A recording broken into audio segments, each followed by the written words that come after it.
This is Himanshi and welcome to let's learn. सभी को good evening, नमस्कार, राम राम, सत श्री अकाल, अस्सलाम वालेकुम। What do you feel connected with. Start करेंगे आज का सेशन। डेवलपमेंट यानी विकास, ग्रोथ एंड डेवलपमेंट भी आप उसको कह सकते हैं, यानी वृद्धि एवं विकास। 4 से 5 नंबर जो है इसके अंदर आते हैं, क्योंकि जो सीटेट का सिलेबस है उसके शुरू के 3 टॉपिक, सीटेट छोड़ दीजिए, आप किसी भी पेपर में बैठ जाइए जहाँ पे टीचिंग में पेडागोजी आती हो, वहाँ ये टॉपिक अपने आप में इंपॉर्टेंट है। अच्छे सवाल होंगे, वो रेगुलर सवाल नहीं होंगे, नए।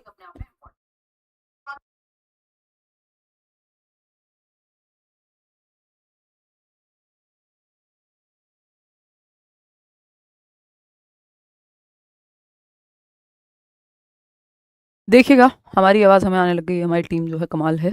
एनीवे, तो डेवलपमेंट इंपॉर्टेंट टॉपिक है, अच्छे सवाल होंगे, नए सवाल होंगे, कई सवाल आपको मुश्किल लगेंगे।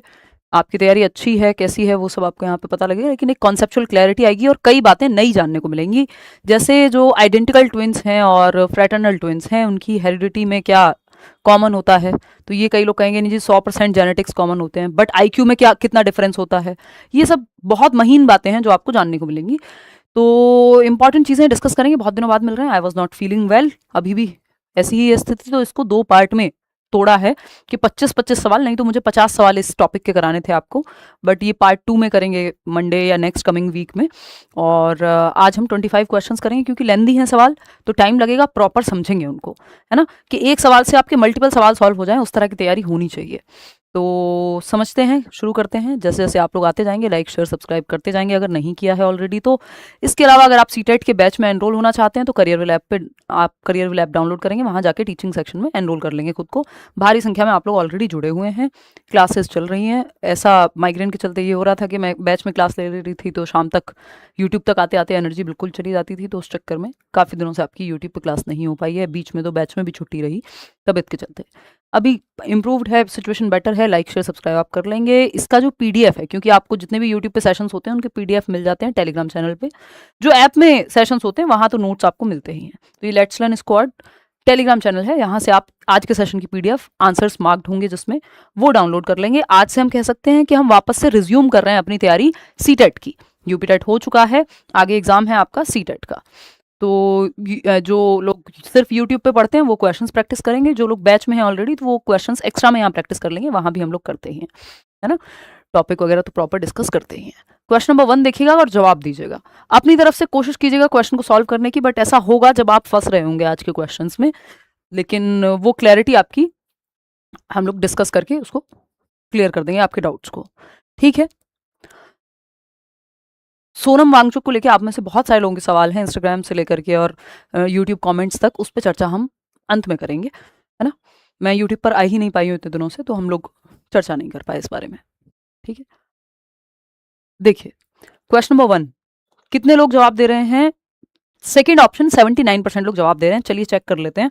क्वेश्चन नंबर 1 है, which of the following synthesizes the most complete and accurate definition of the process of human development. मानवीय विकास की सबसे सटीक परिभाषा किस एक ऑप्शन में संश्लेषित की गई है, यानी सिंथेसाइज की गई है। देखिए डेवलपमेंट में 3-4 टॉपिक्स इंक्लूडेड हैं। Concept of development, it's relationship with learning, maturation, principles of development, heredity and environment, ये सारे टॉपिक्स इंक्लूडेड हैं। तो ये क्वेश्चंस आपका कंप्लीट 4 से 5 नंबर किसी भी पेपर में अगर आप बैठ रहे हैं, इंक्लूडिंग सीटेट, चाहे वो D+B क्यों ना हो, जहां भी पेडागोजी आती है, महत्वपूर्ण टॉपिक है। और ये आपको लगेगा कि ये तो हमने बहुत बार पढ़ लिया है। आज आपसे जब क्वेश्चन नहीं निकलेंगे तो आपको समझ आएगा कि कॉन्सेप्चुअल क्लैरिटी की कहीं ना कहीं कमी थी आज से पहले। चलिए देखें, 90% लोग कह रहे हैं सेकेंड ऑप्शन। चलिए चेक करते हैं कि बेसिक सा सवाल है पहला, एकदम ट्रायल बॉल जैसा, कि सटीक परिभाषा डेवलपमेंट की यानी विकास की कौन सी है। पहला ऑप्शन है, डेवलपमेंट इज अ सिंपल।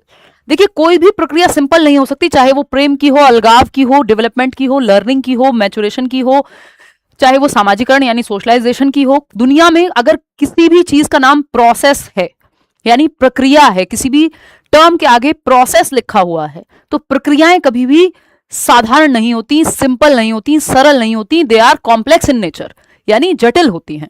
आज बात हुई कल नहीं होगी, परसों फिर लगेगा चल पा रहा है, नहीं चल पा रहा है, समझ रहे हो बात को।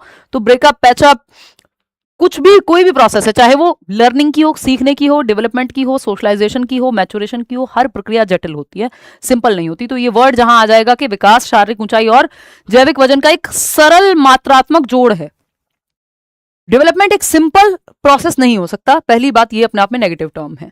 Quantitative addition of physical height and biological weight, नहीं भाई, विकास 4 प्रकार का है मुख्य, फिजिकल, कॉग्निटिव, सोशल और इमोशनल। तो ऐसा नहीं है सिर्फ ऊंचाई से संबंधित है या सिर्फ शारीरिक विकास की बात हो रही है इस ऑप्शन में, हमें ऐसा समझ में आ रहा है। सेकेंड ऑप्शन क्या है, development is a progressive, relatively permanent and qualitative series of changes that occurs through the continuous interaction of maturation, learning and environmental experience। ये एक संपूर्ण परिभाषा लग रही है कि एक जगह पे संश्लेषित की गई है या सिंथेसाइज की गई है कि विकास परिवर्तनों की एक प्रगतिशील, यानी पॉप बोलते हैं हम, प्रोग्रेसिव, ऑर्डरली और क्या है, प्रिडिक्टेबल चेंजेस जिनका अनुमान लगाया जा सके। तो विकास परिवर्तनों की एक प्रगतिशील, अपेक्षाकृत स्थायी और गुणात्मक, क्वांटिटेटिव और क्वालिटेटिव, यानी मात्रात्मक और गुणात्मक दोनों होता है विकास। एक चूज करना पड़े तो आप कहेंगे क्वालिटेटिव है, यानी विकास में कुछ पहलू ऐसे हैं जिनको आप मात्रा में नहीं माप सकते। आपकी समझ कितनी बढ़ी, आप ये नहीं कहेंगे 250 ग्राम बढ़ गई कल से, तो आप मात्रा में नहीं क्वालिटी में चेंज देखेंगे कि भाई आप पहले से बेहतर डिसीजन लेने लग गए, तो आपका संज्ञानात्मक विकास यानी आपका दिमाग का विकास बेहतर हुआ है। ये मात्रा में जरूरी नहीं आप माप पाए। IQ एक तरीका है बट वो संपूर्ण तरीका नहीं है, एकमात्र तरीका नहीं है कि जिससे पूरी तरह से आपकी समझ का जो भी आकलन है वो किया जा सके। कई लोग तो उसको डिनाई भी करते हैं। तो अधिगम और पर्यावरणीय अनुभव की निरंतर अंतःक्रिया के माध्यम से होती है। ये बात एकदम सही है कि प्रगतिशील, अपेक्षाकृत स्थायी, यानी रिलेटिवली परमानेंट चेंजेस हैं। ऐसा तो नहीं होगा आज आपकी हाइट 5 फीट है कल 4 हो जाएगी, स्थायी है ना, स्टेबल परिवर्तन है आपके अंदर, बात तो सही है। आज आप जवान हैं कल बच्चे बन जाएंगे, हरकतों से बन सकते हैं, एक्चुअल में आपकी बॉडी बच्ची जैसी नहीं बनेगी। तो ये क्या है, रिलेटिवली परमानेंट है और इरिवर्सिबल है। ठीक है, कॉन्टिन्यूअस चेंजेस होते रहते हैं, maturation, learning and environmental experience ये इंटरेक्ट करते रहते हैं, बिल्कुल सही बात है। थर्ड ऑप्शन देख लेते हैं, डेवलपमेंट इज एन अनप्रिडिक्टेबल, नहीं भाई आप प्रिडिक्ट कर सकते हैं। ये पॉप जो लिखा था अभी, इसका यही मतलब था। ये 3 इंपॉर्टेंट कैरेक्टरिस्टिक्स हैं विकास की, 3 महत्वपूर्ण विशेषताएं हैं जिसको हम शॉर्टकट में याद रखते हैं, POP, पॉप, यानी प्रोग्रेसिव चेंजेस, यानी बेहतरी के लिए होने वाले परिवर्तन। वो नहीं जो बीमारी से आपको खांसी हो गई, वो डेवलपमेंट का हिस्सा नहीं है। बुखार हो गया, हाथ पे स्वेलिंग आ गई, तो वो प्रोग्रेसिव चेंज नहीं है, बेहतरी के लिए होने वाला परिवर्तन नहीं है। तो प्रगतिशील चेंजेस यानी प्रोग्रेसिव चेंजेस ऑर्डरली, क्रम में होते हैं। ऐसा नहीं है रात को सोए थे 4 फीट के, सुबह 6 फीट के हो गए, अचानक से परिवर्तन हो गया। अचानक से रैंडम परिवर्तन नहीं है, ये ऑर्डर में, क्रम में होगा भाई, धीरे धीरे हाइट बढ़ेगी, है ना। और क्या है, प्रिडिक्टेबल चेंजेस, यानी जिनका अनुमान लगा सकते हो। आपको पता है बच्चा चलना सीखने से पहले बैठना सीखेगा, फिर खड़े होना सीखेगा, फिर चलना सीखेगा। क्या दुनिया में कोई ऐसा बच्चा है जो पहले दौड़ना सीख गया हो बाद में खड़े होना सीखा हो? नहीं। तो ये प्रिडिक्टेबल यानी अनुमान लगाया जा सकता है इन परिवर्तनों का या चेंजेस का, विकास का अनुमान लगाया जा सकता है। डेवलपमेंट की प्रोसेस प्रिडिक्टेबल है। वो कहा जाता है ना कि पूत के पांव पालने में नजर आ जाते हैं। इसका मतलब क्या हुआ, प्रिडिक्ट कर सकते हो आप बच्चे की आज की दशा देखते हुए कि किस तरफ जाएगा। अब ये 100% एक्यूरेसी के साथ प्रिडिक्ट नहीं कर सकते, ये ध्यान रखिएगा, कुछ हद तक प्रिडिक्ट किया जा सकता है, समझ रहे हो। तो ये 3 महत्वपूर्ण बातें हैं। ये कह रहे हैं कि जी अनप्रिडिक्टेबल है, अनप्रिडिक्टेबल हो ही नहीं सकती विकास की प्रक्रिया, डिसकंटिन्यूअस है। नॉर्मल केस में हम कॉन्टिन्यूअस मानते हैं जब तक प्याजे का जिक्र ना आए। Development is a completely reversible linear progress, spiral होता है, पहली बात तो ध्यान रखेंगे, आगे पीछे चलता है, लीनियर होता है सीधी रेखा में। तो आपने वो मूवीज में देखा होगा। अगर मैं बात करूं यहाँ 2 चीजों की, इससे आपके कई कॉन्सेप्ट क्लियर होंगे। सिर्फ सवाल नहीं करना है हमें, कॉन्सेप्चुअल क्लैरिटी भी चाहिए साथ साथ, तो पेशेंस के साथ समझेंगे चीजें। देखिए, एक तरफ है लीनियर, यानी डेवलपमेंट को जब आप लीनियर मान रहे हैं, और एक तरफ होती है स्पाइरल प्रोसेस। तो चाहे वो लर्निंग हो, चाहे अगेन वो डेवलपमेंट हो, लीनियर नहीं होगा, रेखीय नहीं होगा। रेखीय का मतलब है कि हर दिन स्ट्रेट लाइन में आपका डेवलपमेंट हो रहा है। कल भी 2% हुआ था, आज भी 2% सीखा, परसों भी 2% सीखेंगे, नहीं। कभी आप एक कॉन्सेप्ट अच्छे से समझते हैं, पूरा 1 घंटा उसी में लगा देते हैं। किसी दिन होता है कि आप 4 चीजें एक साथ सीख जाते हैं। एक क्वेश्चन पे अटकते हैं, 15 मिनट उस पर अटके रहते हैं, बाकी 15 मिनट में 15 और सवाल सॉल्व कर लेते हैं।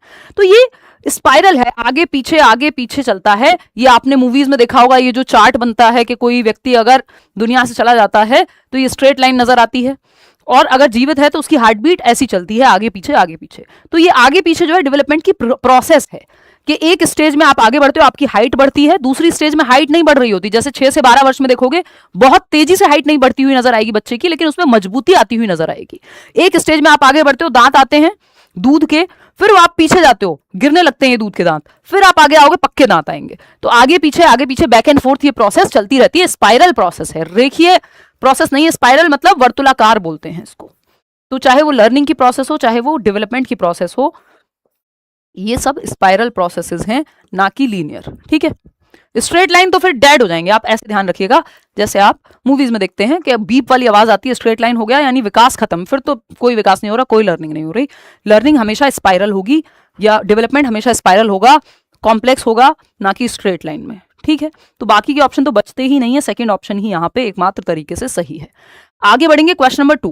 देखिए, दो ऑप्शन मैंने आपको दो वर्ड से एलिमिनेट करके बता दिए कि एक जगह पे लिखा हुआ था कि सिंपल, तो प्रोसेस सिंपल नहीं होती, हट गई। दूसरी जगह लिखा हुआ था अनप्रिडिक्टेबल है, तो वो भी हट गया ऑप्शन।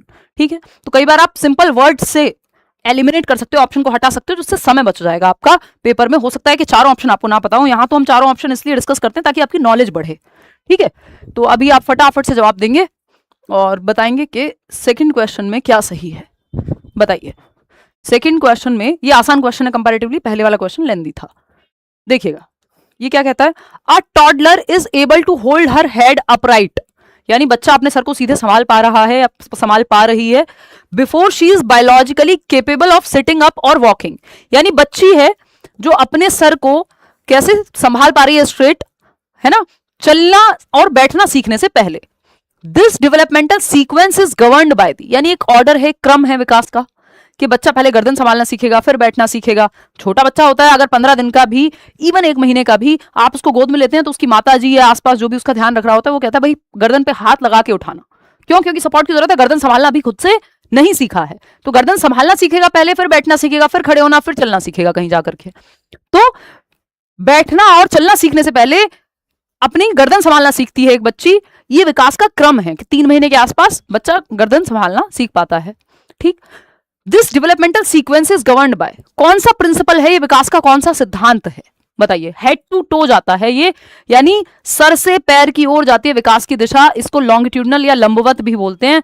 सर से पैर, हेड टू टो, पहले बच्चा अपना सर संभालना सीखेगा, फिर वो अपना ये टॉर्सो संभालना सीखेगा, फिर धड़ संभालना सीखेगा, यानी अपनी टांगों पे उसके कंट्रोल आता है। तो पहले गर्दन, फिर बैठना, यानी ये नीचे वाला हिस्सा, बीच वाला हिस्सा, फिर पैर यानी टो की तरफ, आपके पैर के अंगूठे की तरफ सर से कंट्रोल जा रहा है, पहले सर पे कंट्रोल, फिर बाकी की बॉडी पे, हेड टू टो। तो ये सेफेलोकॉर्डल कहलाता है, क्योंकि सर से ही बना है सेफेलोकॉर्डल। कहां है? यहां थर्ड ऑप्शन। कितने लोग सही जवाब दे रहे हैं? 78% लोग। क्यों भाई कंफ्यूज क्यों हैं आप? इसमें तो 90% लोगों का जवाब सही होना चाहिए था। सिरोध पदोन्मुखी, सिर से पद की ओर, यानी हेड टू टो। सेफेल का मतलब ही है खोपड़ी, सर आपका। तो पहले सेफेल को संभालना सीखेगा, फिर कॉर्डल, कॉर्ड क्या है आपकी, ये आपकी जो बाकी बॉडी है, स्ट्रेट लाइन की आप बात कर रहे हैं, या लॉन्गिट्यूडनल या लंबवत कहते हैं हम इसको, विकास की दिशा जो है ना। प्रॉक्सिमो डिस्टल तब होता है जब ये सेंटर से बाहर की ओर जा रहा होता है, नियर टू फार जिसको बोलते हैं। तो वो तो ये है नहीं, क्योंकि हेड से खड़े होने की बात हो रही है कि पहले सर संभालना फिर धड़ संभालना सीखेगा बच्चा। प्रिंसिपल ऑफ रिवर्सिबिलिटी कुछ नहीं है, रिवर्सिबिलिटी होती भी नहीं है विकास में, मॉडिफिकेशन संभव है। प्रिंसिपल ऑफ डिसकॉन्टिन्यूअस ग्रोथ नहीं, नॉर्मली डिसकॉन्टिन्यूअस ग्रोथ आपको नहीं दिखेगी जब तक प्याजे की बात ना हो, उस पर आएंगे, भी एक क्वेश्चन आएगा आगे। तो third option is the right answer. Cephalocaudal और प्रॉक्सिमो डिस्टल को अगर हम एक चार्ट से समझें तो हम कह सकते हैं, इस पिक्चर के माध्यम से ये दर्शाया जा रहा है कि सेफेलोकॉर्डल यानी हेड टू टेल, या सिर से पैर की ओर, सिर से पैर की ओर, सिर से पैर की ओर। तो आप देख रहे हैं बच्चा पहले सर संभालना सीखता है, हेड पे कंट्रोल आता है, फिर वो बैठना सीखेगा, फिर क्रॉलिंग सीखेगा, है ना, फिर कहीं चलना सीखेगा, फिर दौड़ना सीखेगा या उछलना सीखेगा। ठीक, प्रॉक्सिमो डिस्टल में क्या है कि आपके शरीर के सेंटर पे पहले कंट्रोल आता है। ये दो दिशाएं हैं विकास की, प्रिंसिपल ऑफ डेवलपमेंटल डायरेक्शन के अंदर आता है ये दोनों ही। विकास की दिशा का सिद्धांत कहते हैं इसको, जिसमें दो दिशाएं आती हैं, एक सेफेलोकॉर्डल सिरोधपदोन्मुखी और दूसरी आती है प्रॉक्सिमो डिस्टल समीपस्थ दूरस्थ विकास बोलते हैं इसको, समीप से दूर की ओर, सेंटर टू पेरिफेरी, केंद्र से बाहर की ओर। कि पहले आपका जो सेंटर है बॉडी का उस पे कंट्रोल आता है, आपकी स्पाइन पहले डेवलप होती है, आपकी रीढ़ की हड्डी, आपका हार्ट, फिर आपका इन कंधों पे कंट्रोल आता है, कंधों से आपका आर्म्स पे यानी आपकी बाहों पे कंट्रोल आता है, बाहों से हाथों पे, और हाथों से उंगलियों पे कंट्रोल आता है। कि आप बाद में पेन पकड़ना सीखते हैं, उससे पहले ग्लास पकड़ना सीख जाएंगे, है ना। ये पेन ऐसे उठा के ले जाना सीख जाएगा बच्चा, क्योंकि पहले हैंड्स पे कंट्रोल है, बाद में उंगलियों पे कंट्रोल आया है। ठीक, तो इस नियर टू फार या सेंटर टू आउटवर्ड जिसको हम कह रहे हैं, ये है आपका प्रॉक्सिमो डिस्टल। कि पहले बच्चा, आप उसको एक ग्लास भी दीजिए, वो ऐसे पकड़ता है दोनों हाथों से, बाद में या पेन भी दो पूरे हाथ से पकड़ेगा, फिर एक उंगली और एक अंगूठे का इस्तेमाल करके पेन से लिखना शुरू कर देगा। ये प्रॉक्सिमो डिस्टल का उदाहरण है, क्वेश्चन पूछा जा चुका है प्रीवियसली सेम बात पे। एक एक शब्द महत्वपूर्ण है जो भी हम डिस्कस कर रहे हैं, पेपर में एज इट इज मिलते हैं शब्द। देखिएगा क्वेश्चन नंबर 3 देखिए, ये क्या कहता है, human development is characterised by dash. as newly acquired structures build on older schemas in a spiral path, yet it exhibits absolute dash as early developmental lags cannot be easily reversed in later life. यानी शुरुआत में जो हानि हो गई है, जो कमी विकास की शुरुआत में रह गई है, वो बाद में भरपाई उसकी नहीं की जा सकती, ऐसा कहा जा रहा है। हिंदी में भी पढ़ लेते हैं। मानव विकास की विशेषता डैश है क्योंकि नई अर्जित संरचनाएं एक वर्तुलाकार मार्ग में पुराने स्कीमा पर निर्मित होती हैं कि ये बेस अच्छा होगा फिर आगे बढ़ेंगे। ये एक दूसरे से कनेक्टेड है विकास की जो स्टेजेस हैं। फिर भी यह पूर्ण डैश प्रदर्शित करता है क्योंकि प्रारंभिक विकासात्मक अंतरालों के बाद के जीवन में आसानी से बदला नहीं जा सकता। इसका मतलब क्या है कि एक स्टेज पे दूसरी स्टेज बिल्ड बिल्ड हो चुकी होती है। कैसे? बचपन में अगर खाना नहीं मिला, हमारे यहाँ as far as I remember शायद 23 में से हर एक बच्चा मेल न्यूट्रिशन का शिकार है, यानी कुपोषण का शिकार है, समथिंग लाइक दैट। हम इंडेक्स में जो हंगर वाला या मेल न्यूट्रिशन का, कुपोषण का की जो श्रेणी है 123 देशों में से 103वें नंबर पे आते हैं और समथिंग। मतलब हमारे यहाँ कुपोषण भर भर के है कि बच्चे को जितना न्यूट्रिशन, जितना पोषण चाहिए बचपन में उतना भी नहीं मिल पाता। उसकी वजह से उसकी हाइट, उसका दिमाग, उसका शरीर विकसित नहीं हो पाता। और आप अगर 3 साल की उम्र में ठीक से पोषण नहीं मिला, इसकी भरपाई 23 साल में नहीं कर सकते, कितना भी अच्छा खिला लीजिए। जो विकास के समय में, जो शुरुआती समय था, अर्ली डेवलपमेंट में अगर नहीं ठीक से पोषण मिला है, उसकी भरपाई बाद में नहीं हो सकती। तो इसलिए अर्ली डेवलपमेंट को ज्यादा क्रिटिकल माना जाता है कई बार। तो ये यहां पे बात हो रही है कि डेवलपमेंट क्या है? As newly acquired structures build on older schemas in a spiral way. कितने लोग क्या जवाब दे रहे हैं इसमें? सेकंड ऑप्शन 74% लोग दे रहे हैं। बिल्कुल कॉन्टिन्यूटी की बात हो रही है यहां पे, समझते हैं कि human development is characterised by continuity, यानी निरंतरता होती है विकास में। एज न्यूली एक्वायर्ड स्ट्रक्चर्स, जो नए स्ट्रक्चर्स हैं, build on older schemas in a spiral path, yet it exhibits non reversibility, यानी आप रिवर्स नहीं कर सकते। जो कमी रह गई, इरिवर्सिबिलिटी जिसको बोलते हैं, वो रह गई आगे के लिए, है ना। तो यही बात यहां सही है। डिसकंटिन्यूअस अपने आप नहीं मानना होता जब तक पियाजे या किसी के बारे में ना लिखा हो, डेवलपमेंट की कॉन्टिन्यूटी और डिसकंटिन्यूटी की बहस के बारे में ना लिखा हो, जो कि डिबेट है डेवलपमेंट की, कि डेवलपमेंट कॉन्टिन्यूअस होता है कि डिसकंटिन्यूअस, ये डिबेट है। कुछ लोग मानते हैं कॉन्टिन्यूअस होता है, जिसमें पियाजे, कोहलबर्ग, एरिक्सन, जो भी लोग स्टेजेस की बात कर रहे हैं, वाइगॉत्स्की, या इन जनरल बिना किसी का नाम लिखे हुए आप मान के चलते हैं कि विकास सतत होता है, कॉन्टिन्यूअस होता है, लाइफ लॉन्ग होता है। ठीक, या स्टेजेस की जरूरत नहीं है। प्रिडिक्टेबिलिटी की यहाँ कोई बात नहीं है, लीनियरिटी से ये जुड़ नहीं रहा, और कोई यहाँ बन ही नहीं है कि रिवर्स तो हो ही नहीं सकता, रिवर्सिबिलिटी तो बिल्कुल भी पॉसिबल ही नहीं है। यहाँ डिसकंटिन्यूटी नहीं लिखा हुआ होता तो ये सही हो जाता, क्योंकि नॉन रिवर्सिबिलिटी सही है। तो विकास की विशेषता उसकी निरंतरता है। क्या है? निरंतरता है, क्योंकि नई अर्जित संरचनाएं एक वर्तुलाकार मार्ग में, जैसे बच्चे ने चलना सीखा तो उसके लिए जान तो होनी चाहिए उसकी टांगों में, वो कहां से आएगी? न्यूट्रिशन से आएगी। जस्ट ये एग्जाम्पल है। अपरिवर्तनीयता होती है विकास की प्रक्रिया में, पूर्ण अपरिवर्तनीयता प्रदर्शित करता है क्योंकि प्रारंभिक विकासात्मक अंतरालों के बाद के जीवन में आसानी से बदला नहीं जा सकता। ठीक है, लैंग्वेज थोड़ी सी टिपिकल लगेगी आपको। Second option is the right answer. आगे बढ़ेंगे, क्वेश्चन नंबर 4 देखिएगा, ये क्या कहता है समझते हैं। क्वेश्चन नंबर 4 है, due to a chronic physical illness, बच्चे को कोई शारीरिक बीमारी है भयंकर, a child experiences a severe lag in his physical growth, बच्चे की उस शारीरिक बीमारी के चलते बच्चे का शरीर ठीक से विकसित नहीं हो पाया है, हाइट ठीक से नहीं बढ़ पाई है, या शरीर के अंग ठीक से विकसित नहीं हो पाए हैं, या आमतौर पे जितने होते उतने नहीं हो पाए हैं, वो लैग बिहाइंड कर रहा है। Physical growth and motor coordination में, दौड़ने भागने में, या शरीर ठीक से विकसित नहीं हो पाया है बिकॉज ऑफ दिस शारीरिक बीमारी, या खतरनाक कोई उसको शारीरिक बीमारी है। Consequently he struggles to join peers in playground sports, इसकी वजह से क्या होता है, उसको अपने दोस्तों के साथ खेलने कूदने में, जो उसकी उम्र के लोग हैं, जितनी तेज वो भाग पाते हैं या दौड़ पाते हैं, ये बच्चा उतना पार्टिसिपेट नहीं कर पाता क्योंकि इसको फिजिकली एक समस्या है, तो इसकी वजह से स्पोर्ट्स में पार्टिसिपेट नहीं कर पा रहा। लीडिंग टू सोशल आइसोलेशन, अब बाकी बच्चे इसको खिलाते नहीं है कि भाई इसको मत दो बॉल, ये तो बहुत धीमे चलता है, समझ गए। तो अब इसकी वजह से क्या हो रहा है, वो सोशली भी पीछे रह जा रहा है, क्योंकि उसको लोग समाज में या तो मजाक उड़ा रहे हैं ग्रुप में। समाज क्या है बच्चे के लिए? तो समाज उसका छोटा सा ग्रुप ही है, स्कूल में जो बच्चे मिल रहे हैं वो समाज है उसके लिए। ठीक, लो इमोशनल सेल्फ एस्टीम, उसको लग रहा है मैं शायद कुछ कम हूं, लोग उसको अच्छा, उसके आत्मसम्मान पे भी चोट पड़ रही है इसकी वजह से। इसका क्या मतलब है? This scenario directly validates which principle of child development, ये जो सिनेरियो है कि शारीरिक बीमारी के चलते बच्चे का संवेग या भावनात्मक विकास पे भी प्रभाव पड़ रहा है, वो इमोशनली भी ठीक महसूस नहीं कर रहा क्योंकि उसको सोशली ग्रुप में नहीं इंक्लूड किया जा रहा, समावेशन नहीं हो रहा ग्रुप में, बच्चे मजाक उड़ाते हैं मान लो, तो ये आपस में विकास के सभी प्रकार जुड़े हुए हैं, एक दूसरे को इंपैक्ट करते हैं। तो प्रिंसिपल ऑफ सेफेलोकॉर्डल तो नहीं है। Non reversibility of qualitative changes, ऐसा भी कुछ नहीं है, कोई रिवर्सिबिलिटी की बात नहीं हुई है। Principle of inter relation and interdependence of developmental domains, कि जो विकास के प्रकार हैं 3 ही होते हैं मुख्य, अगर नंबर में पूछे तो, वैसे ही आपको 4 दिखेंगे ब्रॉड। पीसीएसई, पीसीएस से याद रख लो, है ना। पीसीएसई मतलब फिजिकल यानी शारीरिक विकास, कॉग्निटिव यानी मेंटल डेवलपमेंट, मानसिक विकास, सोशल यानी सामाजिक विकास। सोशल और इमोशनल को एक साथ लिख देते हैं, तो इसलिए नंबर पूछे टोटल तो 3 मुख्य प्रकार हैं। वैसे अगर आप नाम में पूछेंगे तो 4 हैं, सोशल, इमोशनल।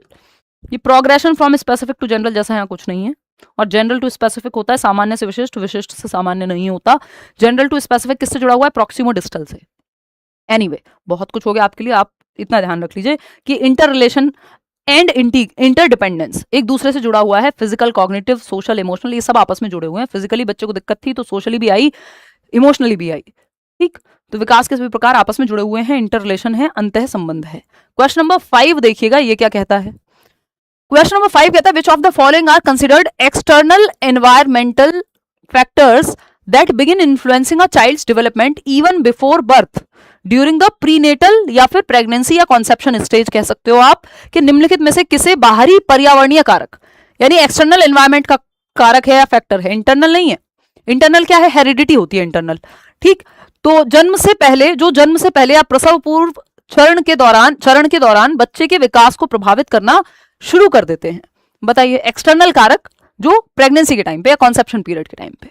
तो पहला है quality of maternal nutrition during pregnancy, गर्भावस्था के दौरान मातृ पोषण की गुणवत्ता क्या है, यानी माता को पोषण कैसा मिल रहा है, क्वालिटी ऑफ न्यूट्रिशन अच्छी है कि नहीं है। भाई कहा जाता है ना कि अगर कोई प्रेग्नेंट लेडी है तो उसको अच्छा खाना चाहिए ताकि वो बच्चे तक भी पहुंचे पोषण। तो लेकिन अगर अच्छा पोषण नहीं मिलेगा तो ये क्या होगा, बच्चे के विकास को प्रभावित करेगी ये चीज। अगर माता को अच्छे से ठीक से खाना नहीं मिलेगा तो ये एक्सटर्नल फैक्टर है जो प्रेगनेंसी में पहुंच रहा है, फैक्टर एक्सटर्नल है, लेकिन बच्चा गर्भ में प्रभावित होगा इससे। बात सही है, क्योंकि न्यूट्रिशन कहाँ है, बाहर ही तो अवेलेबल है। Exposure of the embryo to harmful diagnostic radiation, हम कहते हैं भाई मतलब साइंटिफिकली आई डोंट नो कितनी ट्रू है ये बात, बट ये आप जानते हैं कि ग्रहण में दूर रखने की बात की जाती है क्योंकि रेडिएशन वो रिलीज होती है। तो रेडिएशन या हार्मफुल रेडिएशन वैसे भी हो सकती है कि जैसे भोपाल गैस त्रासदी हुई तो वहां पे जो प्रेग्नेंट लेडी उस टाइम पे आसपास रही होंगी उनको और ज्यादा समस्या हुई होगी। क्यों? क्योंकि जो भ्रूण है वो ज्यादा प्रभावित होगा अगर रेडिएशन के प्रभाव में आएगा, तो बच्चा प्रेगनेंसी में प्रभावित होगा अगर हार्मफुल डायग्नोस्टिक रेडिएशन के आसपास है। तो ये बात भी फैक्टर है, एक्सटर्नल फैक्टर है, लेकिन एम्ब्रियो को यानी भ्रूण को या कॉन्सेप्ट में जो आपका गर्भ में बच्चा है उसको प्रभावित करेगा ये फैक्टर। थर्ड ऑप्शन है the biological sex chromosome pair determined at conception, गर्भ के समय बच्चे का जो सेक्स है वो मेल है कि फीमेल है, स्पर्म और एग के मिलने से XX क्रोमोसोम गया कि XY गया, ये इंटरनल फैक्टर है, हेरिडिटी से संबंधित है, इसका एनवायरमेंट के खाने पीने से लेना देना नहीं है कुछ भी। तो ये इंटरनल फैक्टर में आएगा ना कि एक्सटर्नल में, ठीक है। तो इसको तो हम हटा देंगे, ये तो एलिमिनेट हो जाएगा ऑप्शन। इतनी बात क्लियर है। सिर्फ 3 थर्ड ऑप्शन कह रहे हैं 45% लोग, मतलब इसमें आप उलझ जा रहे हैं, समझेंगे। मैटरनल इमोशनल स्ट्रेस और trauma during the gestational period, अगर माताजी बहुत स्ट्रेस में हैं गर्भ के दौरान तो ये भी प्रभावित करेगा बच्चे को, एक्सटर्नल फैक्टर है लेकिन प्रभावित करेगा।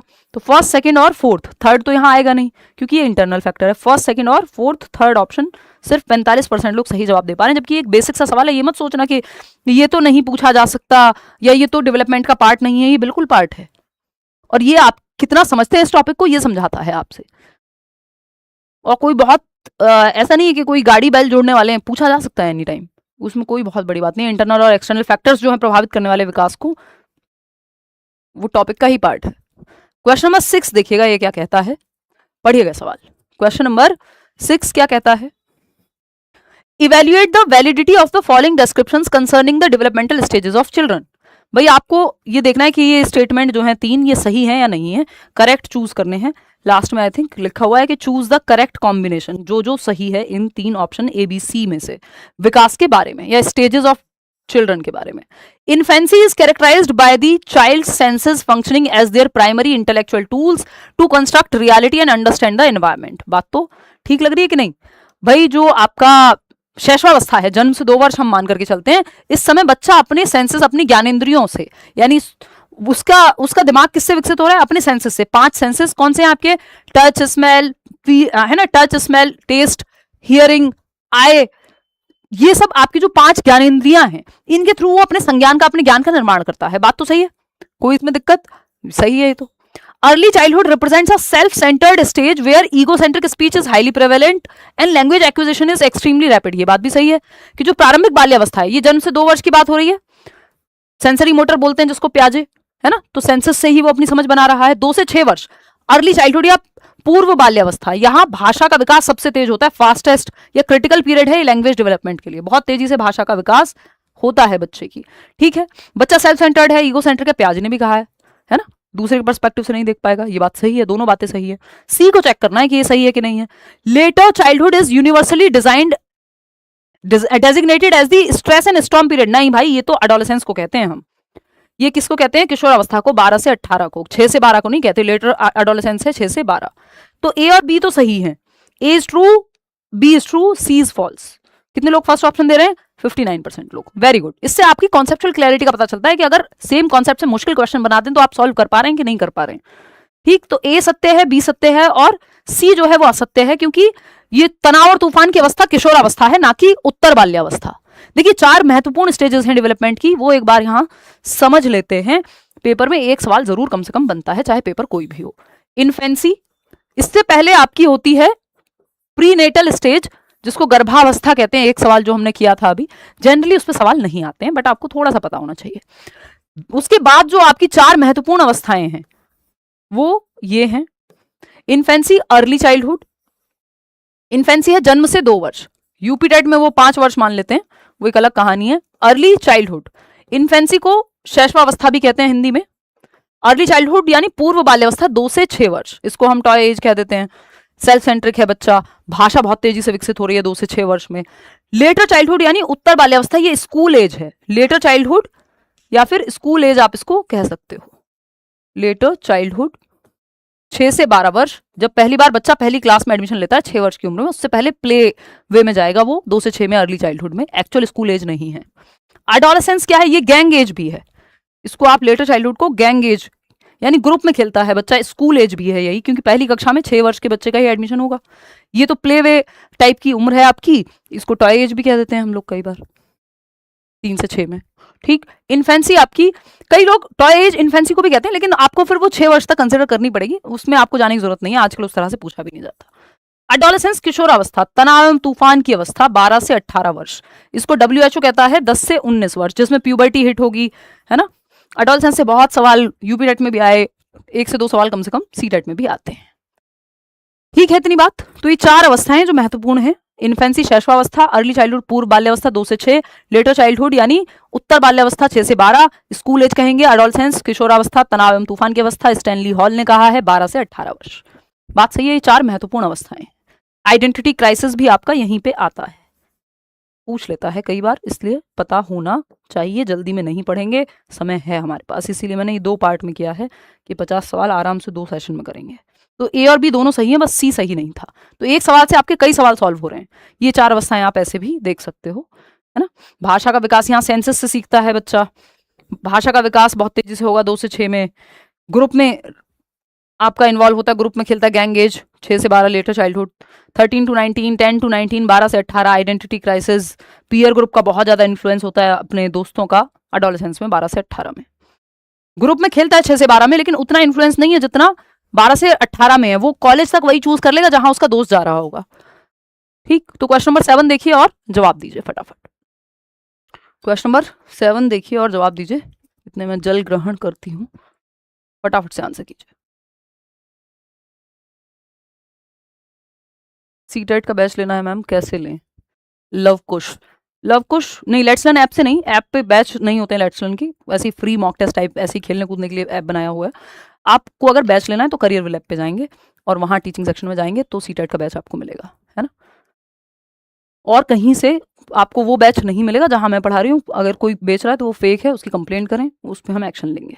Only on career will app पे जो है मैं पढ़ाती हूँ लाइव आपके बैचेस में, तो कहीं और मत आप फंस जाइएगा प्लीज़। और फ्री में यूट्यूब चैनल पे आप लेट्स लर्न पे मिलते हैं, ठीक है।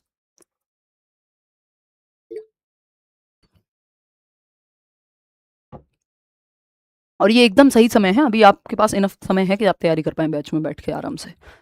फर्स्ट ऑप्शन कह रहे हैं कितने लोग? 69% लोग। चलिए देखिए क्वेश्चन नंबर 7 है the inheritance of one specific genetic trait such as eye colour in a child, यानी इनहेरिट किया है किसके, एक स्पेसिफिक ट्रेट की बात हो रही है, बच्चे में एक विशिष्ट आनुवांशिक गुण जैसे आंखों का रंग का वंशानुक्रम में क्या संबंध है, वंशानुक्रम में मिलना या आपकी हेरिडिटी से आंखों का रंग का मिलना क्या कहलाएगा, कैसे एक्सप्लेन करेंगे आप कि आपकी आंखों का रंग पूरी तरह से हेरिडिटी डिसाइड करती है, आपकी जेनेटिक्स डिसाइड करते हैं, एनवायरमेंट का इसमें कोई रोल नहीं है। आप ये नहीं कह सकते कि, और ये फिक्स्ड है, यानी ये स्टेबल है, आंखों का रंग कल तो नहीं बदल जाएगा। आप लेंस लगा के बदलने बात अलग है कि आप जाएं मम्मी के पास कि मम्मी ब्लू आईज चाहिए, मम्मी जो है एक लगा भी सकती हैं आपको कि बेटा अब थोड़ी ब्लू आईज हो रही हैं, ये तो हेरिडिटी से जो मिल गई, खुश रहो उसमें। आप कहेंगे नहीं नहीं नहीं मम्मी हिप्नोटाइज करना है, ब्लू आईज तो चाहिए, हम लगाएंगे लेंस। तो वो आप एनवायरमेंट में कुछ फेरबदल कर ले वो एक अलग बात है, लेकिन एक बार जो आंखों का रंग मिल गया हेरिडिटी से वो फिक्स है, एनवायरमेंट में आप चेंज कर सकते हैं, ठीक है। चलिए खैर, तो the inheritance of one specific genetic trait such as eye colour in a child automatically determines and dictates the inheritance of another trait like physical height. क्या आंखों का रंग जैसे मिला है ये आंखों का रंग हाइट को भी पूरी तरह से प्रभावित कर लेगा? नहीं, वो अलग ट्रेट है। occurs completely independently and does not influence the distribution of other genetic traits, कह सकते हैं। is strictly dependent on the child's postnatal nutritional environment, कैसा आपको न्यूट्रिशन, क्या पोषण मिला है उससे आंखों का रंग बदल जाएगा? नहीं भाई, कोई लेना देना ही नहीं है इस बात का। तो फोर्थ ऑप्शन है is completely erased during sex determination at the 23rd chromosomal pair, यानी 23वें गुणसूत्र जिससे लिंग निर्धारित होता है बच्चे का, उससे पूरी तरह मिट सकता है। फालतू बात एकदम, आप उसमें कुछ नहीं कर सकते, आपका कोई रोल नहीं है। तो यहां पे 71% लोग फर्स्ट ऑप्शन कह रहे हैं, पता नहीं क्यों, कि automatically determines and dictates the inheritance of another trait like physical height. नहीं भाई, occurs completely independently and does not influence the distribution of other genetic traits, क्योंकि वन स्पेसिफिक जेनेटिक ट्रेट जो है वो बाकियों को इन्फ्लुएंस करेगा नहीं, जरूरी नहीं है। सेकंड के साथ जाना चाहूंगी मैं यहाँ पे, बाकी बताओ आप लोग। 7th के सेकंड के साथ जाएंगे। चलिए, ट्रेट तो वो अलग ट्रेट है, दूसरा अलग ट्रेट होगा हाइट वाला, इंडिपेंडेंट नहीं हुए दोनों ट्रेट्स। क्वेश्चन नंबर 8 देखिएगा, ये क्या कहता है, असर्शन यानी एक कथन है, अभिकथन है। Human development does not proceed in a straight linear path, rather it is spiral. यही बात तो हम कर रहे थे अभी कि मानव विकास एक सीधे या रैखिक मार्ग पर या रेखीय मार्ग पर आगे नहीं बढ़ता, बल्कि यह वर्तुलाकार होता है, स्पाइरल होता है। 100% सही बात है, आगे पीछे जाता है विकास, स्ट्रेट लाइन में नहीं चलता, एक सीधी रेखा में। रीजन क्या दिया है इसका, a child takes a developmental step forward and then moves backward to consolidate and strengthen their newly acquired gains before advancing further। हाँ, ऐसा ही है, स्पाइरल के बारे में बताया है, दोनों सही हैं और ये एक्सप्लेनेशन भी सही है। 80% लोग सही जवाब दे रहे हैं कि भाई एक बच्चा विकास का एक कदम आगे बढ़ाता है और फिर आगे बढ़ने से पहले अपने नए अर्जित लाभों को या जो भी उसको लक्षण मिले हैं समेकित या मजबूत करता है। ये हिंदी ट्रांसलेशन में थोड़ी प्रॉब्लम है, टीम को बोलेंगे, क्लियर कराएंगे इसको। तो ए एंड आर बोथ सही है और आर जो है वो करेक्ट रीजन भी है, क्यों, जो कि मैंने आपको थोड़ी देर पहले बताया था स्पाइरल और इसमें, कि आपके एक स्टेज में दूध के दांत आए, अब दूसरी स्टेज में आप पीछे आएंगे वो दांत गिरेंगे, तीसरी स्टेज में पक्के दांत आएंगे। तो एक स्टेज में डेवलपमेंट आगे बढ़ता है, दूसरी में अपने आप को मजबूत करता है, तीसरी में फिर आगे बढ़ता है। जैसे हाइट 6 से 12 में हाइट बहुत तेजी से नहीं बढ़ रही है, लेकिन उससे पहले बढ़ी है, फिर हाइट उतनी तेजी से नहीं बढ़ रही है, तो मतलब हाइट के कॉन्टेक्स्ट में आप पीछे आए और आपकी मसल्स में मजबूती आ रही है। 12 से 18 में फिर से हाइट बढ़ेगी, तो एक स्टेज में आप आगे जाते हैं, फिर पीछे आते हैं कि अब हाइट बहुत तेजी से नहीं बढ़ रही है, फिर नेक्स्ट में आगे जाएंगे। तो ये आगे पीछे एक स्टेज में आगे जाता है डेवलपमेंट, फिर पीछे आएगा ताकि वो अपने आप को मजबूत कर सके। चलिए, फर्स्ट ऑप्शन हो गया यहाँ पे करेक्ट। क्वेश्चन नंबर 9 देखिएगा, ये क्या कहता है, which developmental direction is illustrated when a child's heart, spinal cord and central organs develop and gain control before their fingers and outer extremities. बहुत अच्छा सवाल, आसान सवाल लेकिन पूछा जाता है बार बार। कौन सी विकासात्मक दिशा प्रदर्शित होती है जब एक बच्चे के हृदय, रीढ़ की हड्डी और केंद्रीय भागों का विकास और नियंत्रण उनकी उंगलियों और बाहरी छोरों से पहले होता है? मतलब बाहरी छोर से मतलब है कि जो आपकी बाहरी फिंगर्स, बिल्कुल एक्सट्रीमिटीज, जो अंत है आपके शरीर का, तो सेंटर से, केंद्र से बाहर की ओर विकास, इसको प्रॉक्सिमोडिस्टल बोलते हैं। प्रॉक्सिमोडिस्टल डेवलपमेंट के पहले आपके कंधों पे कंट्रोल आएगा, फिर आपकी आर्म्स पे, फिर आपका हाथों पे, फिर उंगलियों पे। तो लिखना आप बाद में सीखते हैं, पकड़ना चीजों को या उठाना पहले सीख लेते हैं। ये क्या है, समीपस्थ दूरस्थ विकास। जैसे आपका ग्रॉस मोटर स्किल पहले होता है इसी के तहत, फिर आपका फाइन मोटर स्किल होता है जो विकास है, कि पहले उंगलियों पे कंट्रोल आ रहा है, बाद में आपका पहले हाथों पे कंट्रोल आ रहा है, फिर उंगलियों पे कंट्रोल आता है। कि आप देखेंगे बच्चा सामान वामान उठाने लगता है आसानी से, लेकिन बटन लगाना थोड़े दिन बाद सीखता है, क्योंकि वो फाइन मोटर स्किल्स का काम है, और उस पर बाद में आएगा कंट्रोल। पहले ग्रॉस, पहले हाथों पे फिर उंगलियों पे जाएगा। तो ये प्रॉक्सिमोडिस्टल है, बाकी कुछ और बनता ही नहीं है ऑप्शन। ये हेड टू टो होता तो सेफेलोकॉर्डल हो जाता। आगे बढ़ेंगे, क्वेश्चन नंबर 10 बहुत ही अच्छा सवाल है, इसमें आप लोग ज्यादातर लोग फंसेंगे, बट ये कॉन्सेप्ट आपका क्लियर हो जाएगा, इसमें हम कुछ नई बातें जानेंगे। ठीक है, तो कल को मुश्किल सवाल भी बने तो वो आप पहले से तैयार हों उसके लिए। ठीक, क्वेश्चन नंबर 18 क्या कहता है? क्वेश्चन नंबर 18 मॉक टेस्ट डलवा देंगे, वो तो बैच में अगर आप आ रहे हैं तो वहां सब कुछ ही मिल जाएगा आपको, प्रीवियस ईयर से लेके मॉक टेस्ट से लेके हर चीज। देखिए क्वेश्चन नंबर 10 क्या है? आइडेंटिकल यानी monozygotic twin brothers are separated at birth. इस तरह का सवाल आया हुआ है प्रीवियसली सीटेट में। आइडेंटिकल मोनो, इस तरह का, ये नया है सवाल, सारे सवाल नए मिलेंगे आज आपको। आइडेंटिकल मोनोजाइगोटिक ट्विन ब्रदर्स, दो जुड़वा बच्चे हैं, आइडेंटिकली जुड़वा हैं यानी बिल्कुल एक जैसे दिखते हैं, सेम सेक्स के हैं, दो भाई हैं तो भाई होंगे, दो बहनें हैं तो दो बहनें होंगी। आइडेंटिकल हैं जिनकी हेरिडिटी लगभग 100% सेम होती है, अभी आएंगे उस पर, जिनका जेनेटिक्स या डीएनए लगभग 100% सेम होता है डीएनए। इंटेलिजेंस में अंतर है, उस पर अभी चर्चा करेंगे हम। One is raised in an intellectually enriched high socio economic strata household with access to ACS, मतलब सोशियो इकोनॉमिक स्टेटस के सामाजिक आर्थिक रूप से बेहतर वर्ग में, उच्च वर्ग में, जहां खाना पीना पैसा स्कूल सब कुछ ज्यादा है, एक बच्चे को अडॉप्ट किया है ऐसे परिवार ने, एंड फॉर्मल म्यूजिक ट्रेनिंग भी दी जा रही है उसको। दूसरा जो बच्चा है, दो जुड़वा बच्चे हैं, है ना, राम शाम जो आपको नाम रखना हो, सीता गीता वॉट, ठीक। तो यहां पे दूसरा बच्चा है which who is raised in an extremely impoverished, एकदम गरीब परिवार में दूसरे बच्चे को अडॉप्ट किया है। इंटेलेक्चुअली डेप्राइव्ड एनवायरमेंट, बौद्धिक रूप से कुछ पढ़ने लिखने सीखने का मौका ही नहीं है वहां। एट एज 12 साल की उम्र में cognitive testing reveals a substantial variance in their IQ scores, this case demonstrates that. अब ये जो केस है कि अब आप फिर से पढ़िए इसको, कि समरूप जुड़वा भाइयों को गोद लेने के कारण जन्म के समय अलग अलग कर दिया गया, ठीक है, कि अडॉप्शन हुआ उनका, दो जुड़वा बच्चों का, दो अलग अलग फैमिलीज ने अडॉप्ट किया है। एक जिसको पालन पोषण अच्छा हुआ, किताबें मिली, टेक्नोलॉजी है, औपचारिक संगीत से लेके हर चीज अच्छी दी गई है। दूसरा बच्चा जो सामाजिक आर्थिक रूप से कमजोर वर्ग के पास गया है, जहां खाने के भी लाले हैं, ठीक। तो 12 वर्ष की एज में, यानी एट द एज ऑफ 12, इनकी संज्ञानात्मक परीक्षण में यानी आईक्यू टेस्टिंग हुई, इनकी अंतर प्रकट होता है, डिफरेंस पाया जाएगा। क्यों है ये डिफरेंस? हेरिडिटी सेम होती है, जीन्स 100% सेम है, किसके? आइडेंटिकल ट्विंस के।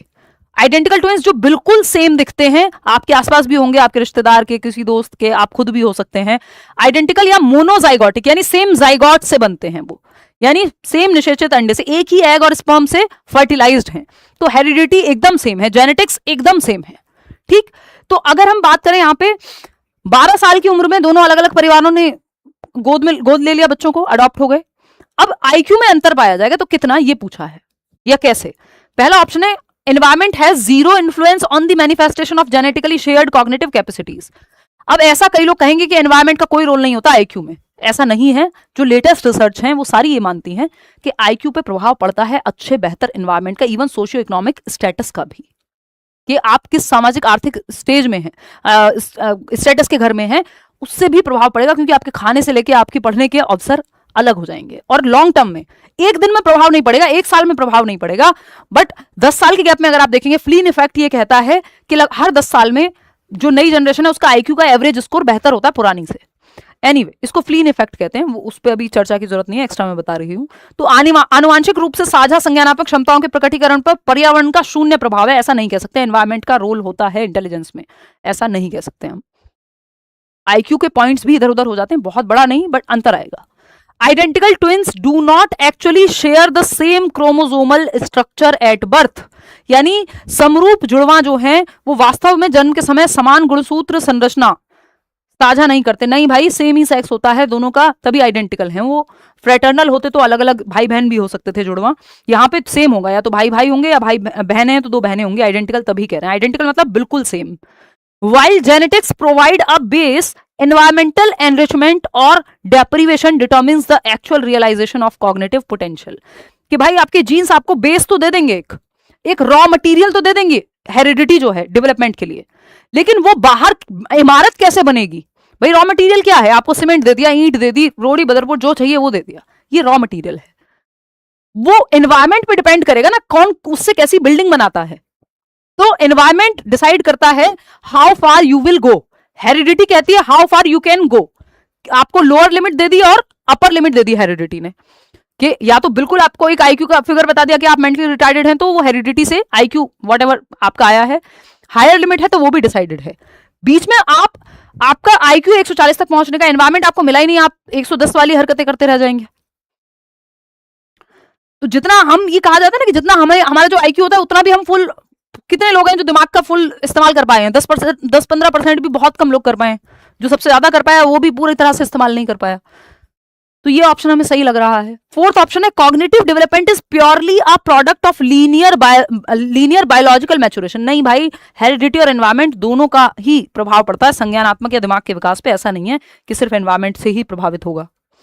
तो थर्ड ऑप्शन यहां सही बनता है कि while genetics provides a base, genes ने, आपकी हेरिडिटी ने एक बेस दे दिया, रॉ मटेरियल दे दिया।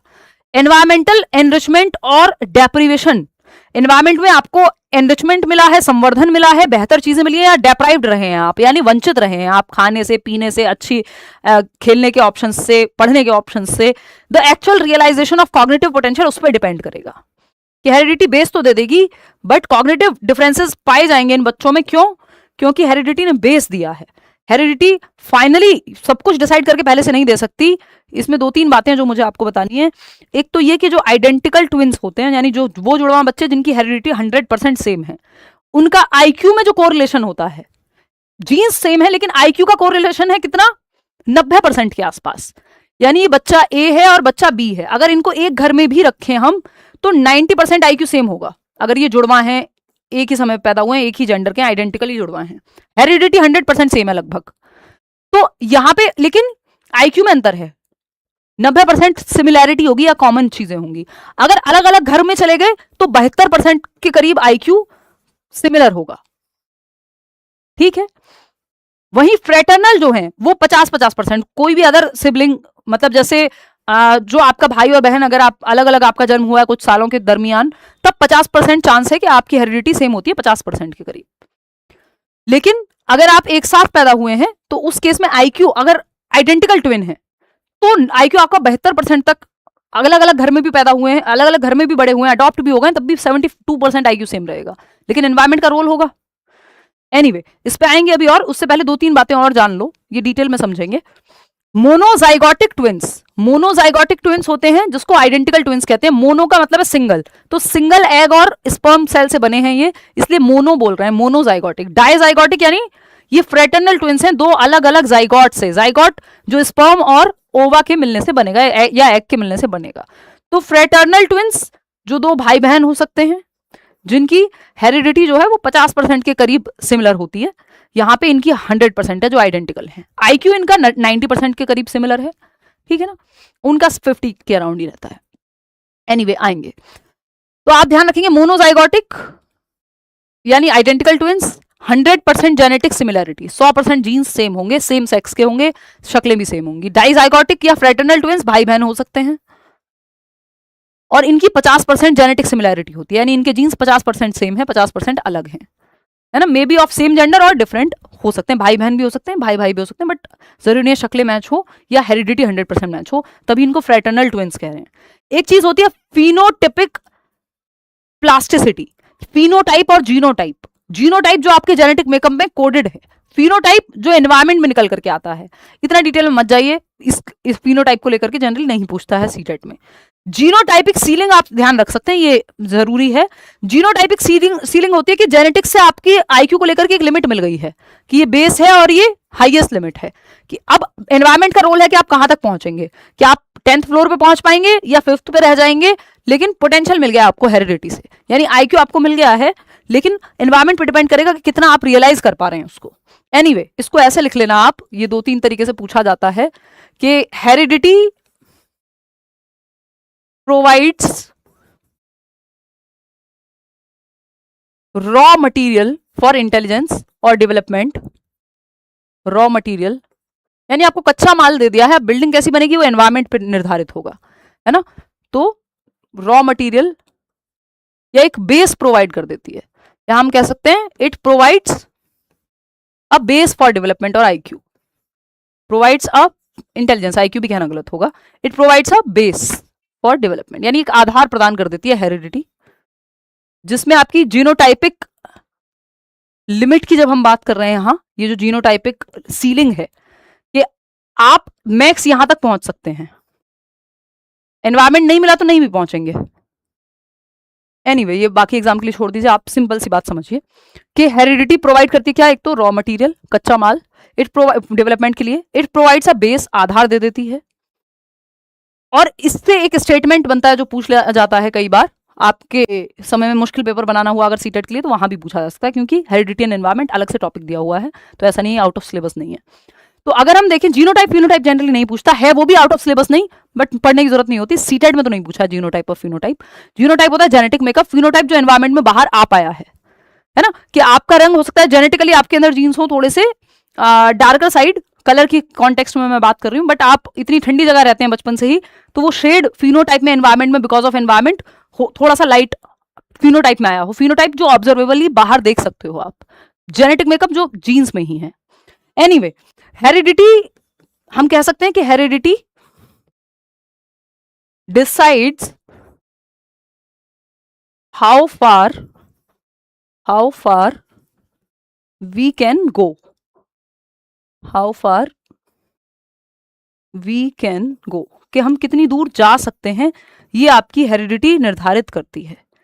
कैन गो यानी संभावना कितनी दूर जाने की है, तो कितनी दूर जा सकते हैं ये आनुवांशिकता तय कर सकती है या करती है। ये लोअर लिमिट सेट कर दी और अपर लिमिट, कि ये हायर आईक्यू है और ये लोअर आईक्यू है, कि अगर बिल्कुल ही 25 आईक्यू मिला है तो भी हेरिडिटी ने निर्धारित कर दिया, और अपर लिमिट 140 है मान लीजिए, लेकिन आप 140 तक पहुंच पाएंगे या नहीं पहुंच पाएंगे, उसका ठीक से यूटिलाइज कर पाएंगे या नहीं कर पाएंगे, जो क्षमता आपको मिली है ये एनवायरमेंट निर्धारित करेगा, बीच में आप एनवायरमेंट के साथ खेलते रहते हैं। तो how far we can go ये हेरिडिटी निर्धारित करती है, but how far we will go heredity will go नहीं कर सकती। वी विल गो का मतलब हो गया पक्का पक्का पता है आप कितनी दूर जाएंगे, संभावना देती है हेरिडिटी, तो कैन गो लिखा आएगा जब भी हेरिडिटी की बात होगी।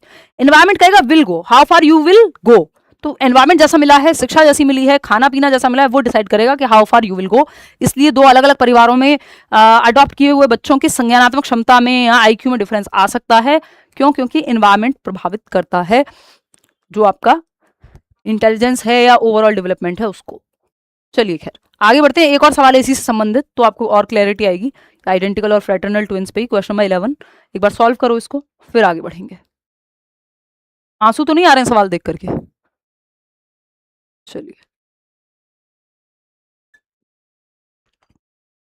आए तो आप बता सकते हो कमेंट्स में, ये सेशन कंप्लीट होने के बाद थोड़ा इजी कर देंगे अगली बार से। देखिएगा question number 11, which of the following statements about heredity and environment are scientifically correct. आनुवंशिकता और पर्यावरण के संबंध में निम्नलिखित में से कौन सा कथन वैज्ञानिक रूप से सही है? तो आपको देखना साइंटिफिकली क्या सही है हेरिडिटी और एनवायरमेंट के बारे में, ट्विंस के कॉन्टेक्स्ट में बात हो रही है या लॉज ऑफ हेरिडिटी के बारे में बात हो रही है। पहला ऑप्शन है identical twins raised in different environments will always show identical behaviour because they share the same genotype. यानी अलग अलग वातावरण में पले समरूप जुड़वा बच्चे हमेशा समान व्यवहार करेंगे क्योंकि उनका जीवन रूप जीन रूप जो है वो समान है। देखिए व्यवहार समान करेंगे ये तो हमें नहीं पता, लेकिन ये यहाँ पे इन्होंने इस कॉन्टेक्स्ट में कहा है कि उनका जीनोटाइप सेम है। हाँ 100% जीन्स जो है वो सेम है आइडेंटिकल ट्विंस के, हालांकि इसमें आधी बात थोड़ी सी घुमा करके कही गई है। बिहेवियर एक्चुअल बिहेवियर की बात नहीं हुई है, यहाँ पे जीन्स की बात हुई है कि जेनेटिकली अगर हम बात करें।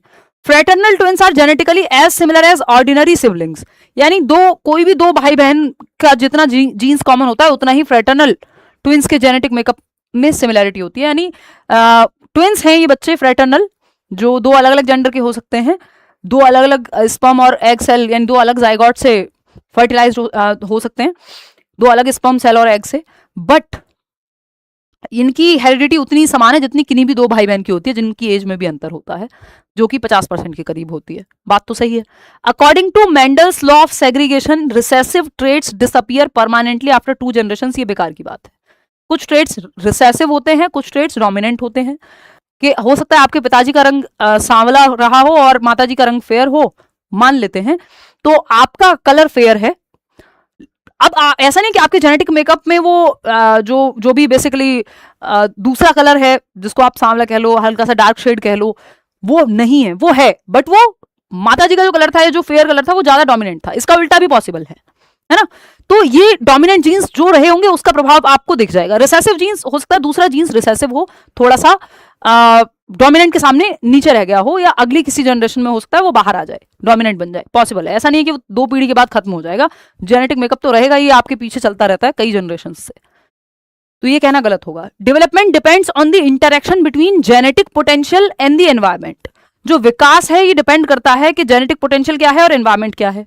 ये बात भी हमें सही लग रही है कुछ हद तक, ठीक है। अब सारे तो सही हो नहीं सकते, तो इसका मतलब कहीं तो गड़बड़ है।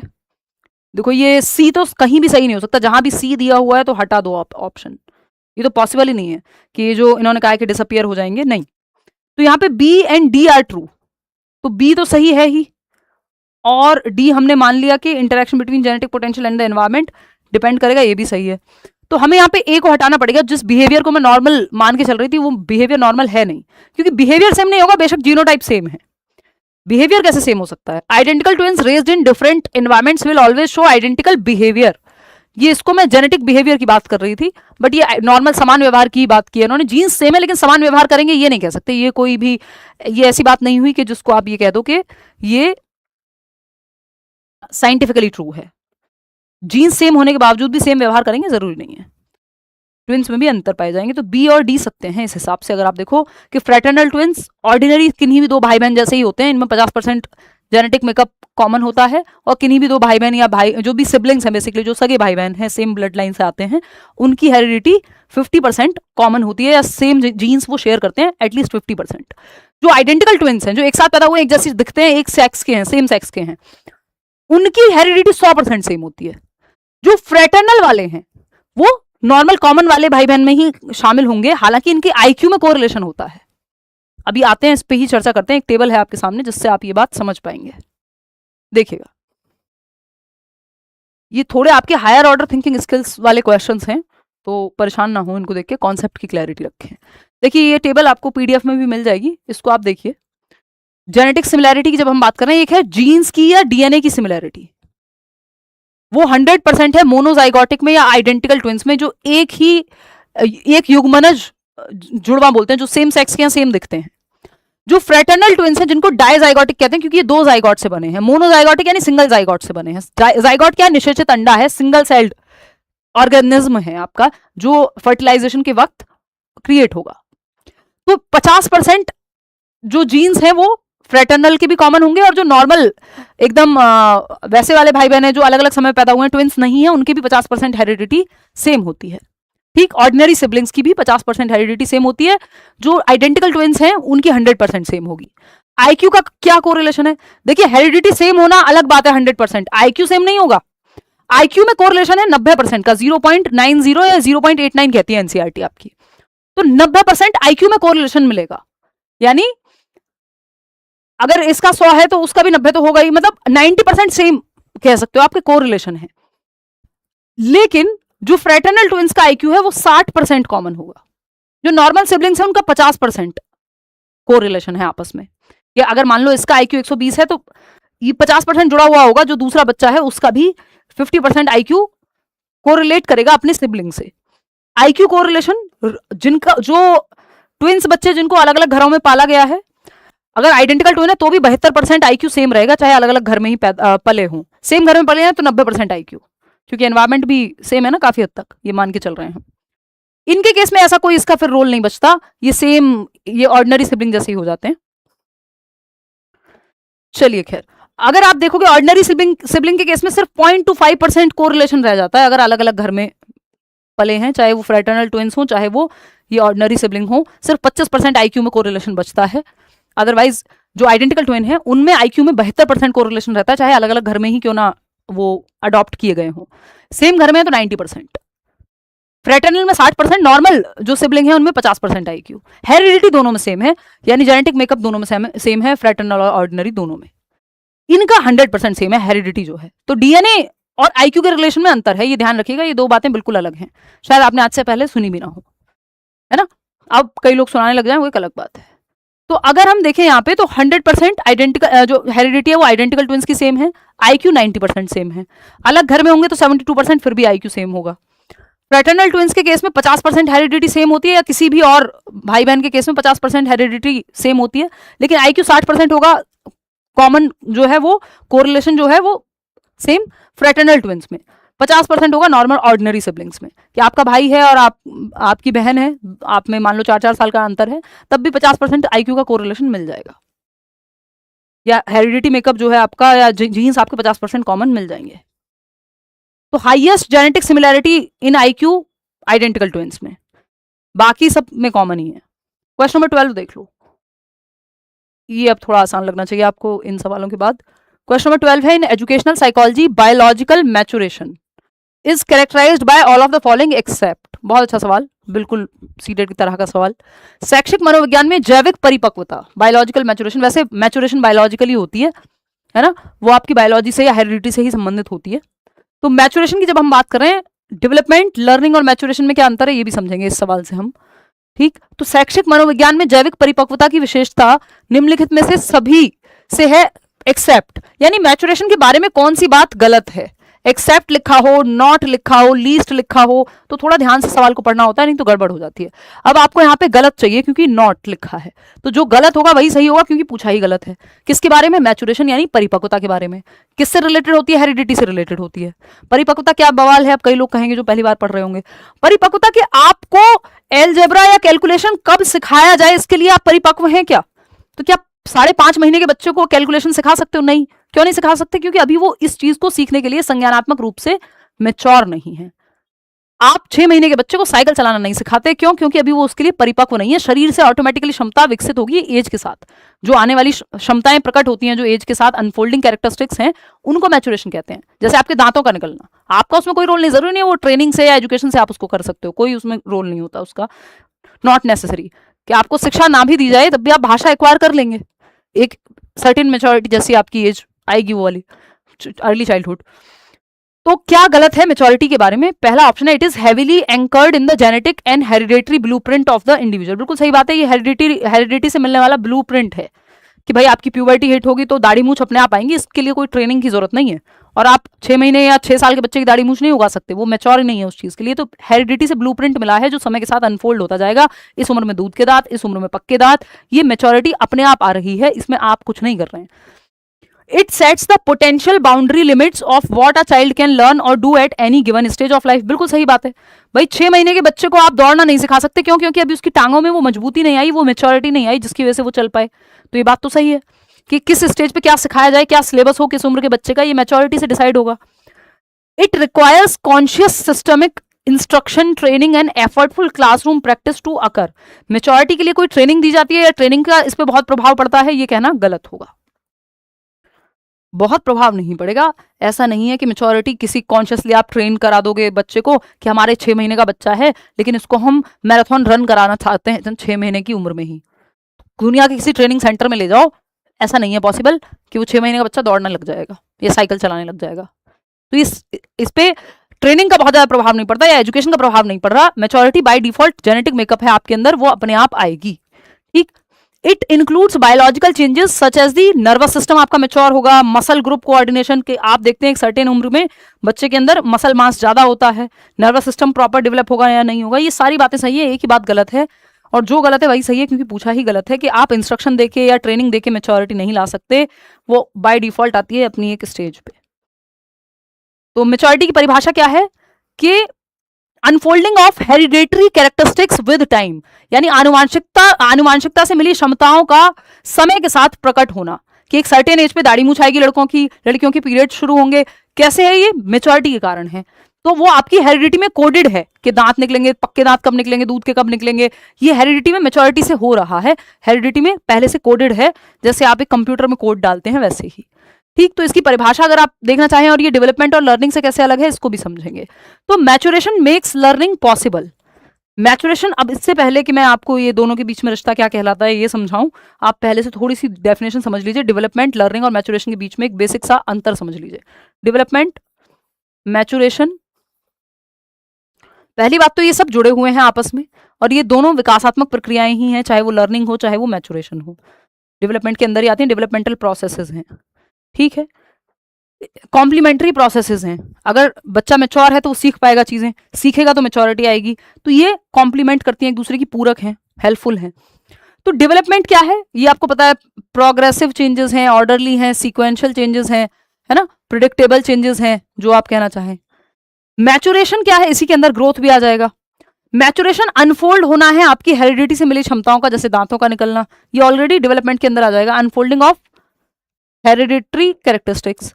लर्निंग क्या है, देखिए मैच्योरेशन में जरूरी नहीं एनवायरमेंट का बहुत ज्यादा रोल हो, लर्निंग में होगा। लर्निंग में आप किस मेथड से सीख रहे हैं, है ना, ये आप कॉन्शियसली एक्सपीरियंस के बेसिस पे, अनुभव के आधार पे आपकी लर्निंग होती है। कि आपने साइकिल चलाना सीखा, इसके लिए आपने एफर्ट और प्रैक्टिस किए। मैच्योरेशन में जरूरी नहीं आपने कोई एफर्ट और प्रैक्टिस किया हो, एफर्ट प्लस प्रैक्टिस किया, आपने साइकिल सीखी तो ठीक है, इसमें एफर्ट लगा, प्रयास लगा, अभ्यास लगा, रात दिन का नहीं तो जितने भी दिन का। तो एफर्ट और प्रैक्टिस से अधिगम होता है relatively permanent change in your behaviour due to experience. अनुभव के आधार पे आपके व्यवहार में लगभग स्थायी परिवर्तन, कि आपने लिखना सीखा तो ये लर्निंग है, एफर्ट और प्रैक्टिस से सीखा, अपने अनुभव से सीखा, अनुभव लेकर के सीखा। मैच्योरेशन क्या है, आपकी उंगलियों में मजबूती आ गई कि पेन पकड़ सके, ये मैच्योरेशन है। इसमें कोई एफर्ट प्रैक्टिस नहीं करना पड़ा आपको। आपकी दाढ़ी मूछ आ गई, इसमें आपने कौन सा एफर्ट किया, आपके दांत निकल आए, आपने क्या एफर्ट किया, आपकी हाइट बढ़ रही है, आपने क्या एफर्ट किया। थोड़ा बहुत एनवायरमेंट से प्रभावित होगा, लेकिन ऐसा नहीं कि ये आपने कुछ किया है, इसमें आपने दांत निकाले हैं अपने, ये नहीं किया आपने। तो unfolding of hereditary characteristics, maturation जो ऑटोमेटेड है कुछ हद तक।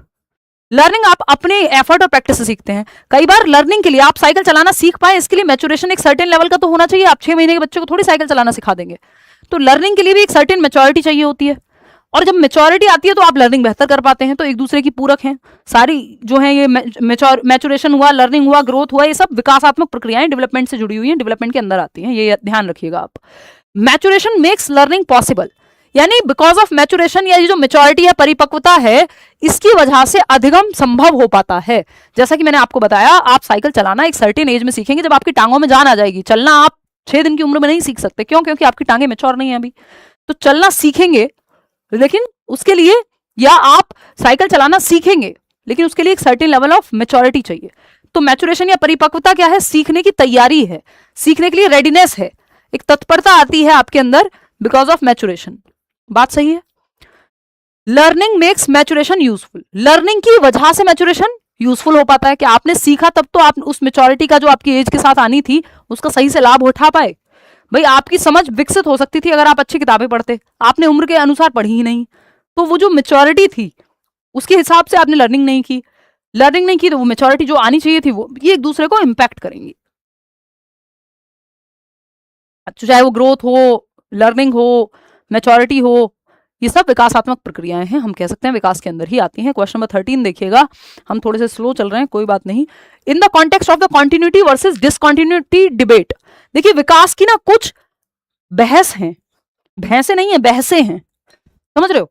बहसे कैसे हैं, डिबेट है, जिसमें कॉन्टिन्यूटी वर्सेस डिसकॉन्टिन्यूटी एक डिबेट है, जिसमें early development versus later development एक डिबेट है, कि शुरुआत का विकास ज्यादा, शुरुआत के साल ज्यादा महत्वपूर्ण है कि बाद वाले। तो ज्यादातर लोग मानते हैं कि शुरुआत के साल ज्यादा महत्वपूर्ण है, जो आपके शुरू के 5-10 साल हैं। आपकी कॉन्टिन्यूटी वर्सेस डिसकॉन्टिन्यूटी में कॉन्टिन्यूअस वाले कहेंगे कि इसमें स्टेजेस की आवश्यकता नहीं है, डिसकॉन्टिन्यूटी वाले जिसमें प्याजे हैं, आपके कोलबर्ग हैं, एरिक्सन है, ये कहेंगे कि स्टेजेस में टूट के चलता है, डिसकॉन्टिन्यूअस है। वाइगॉत्स्की जो स्टेज की बात नहीं करते वो कॉन्टिन्यूअस मानेंगे। इन जनरल बिना किसी के नाम लिखा हो तो आप कह लीजिएगा कि ये कॉन्टिन्यूअस है विकास।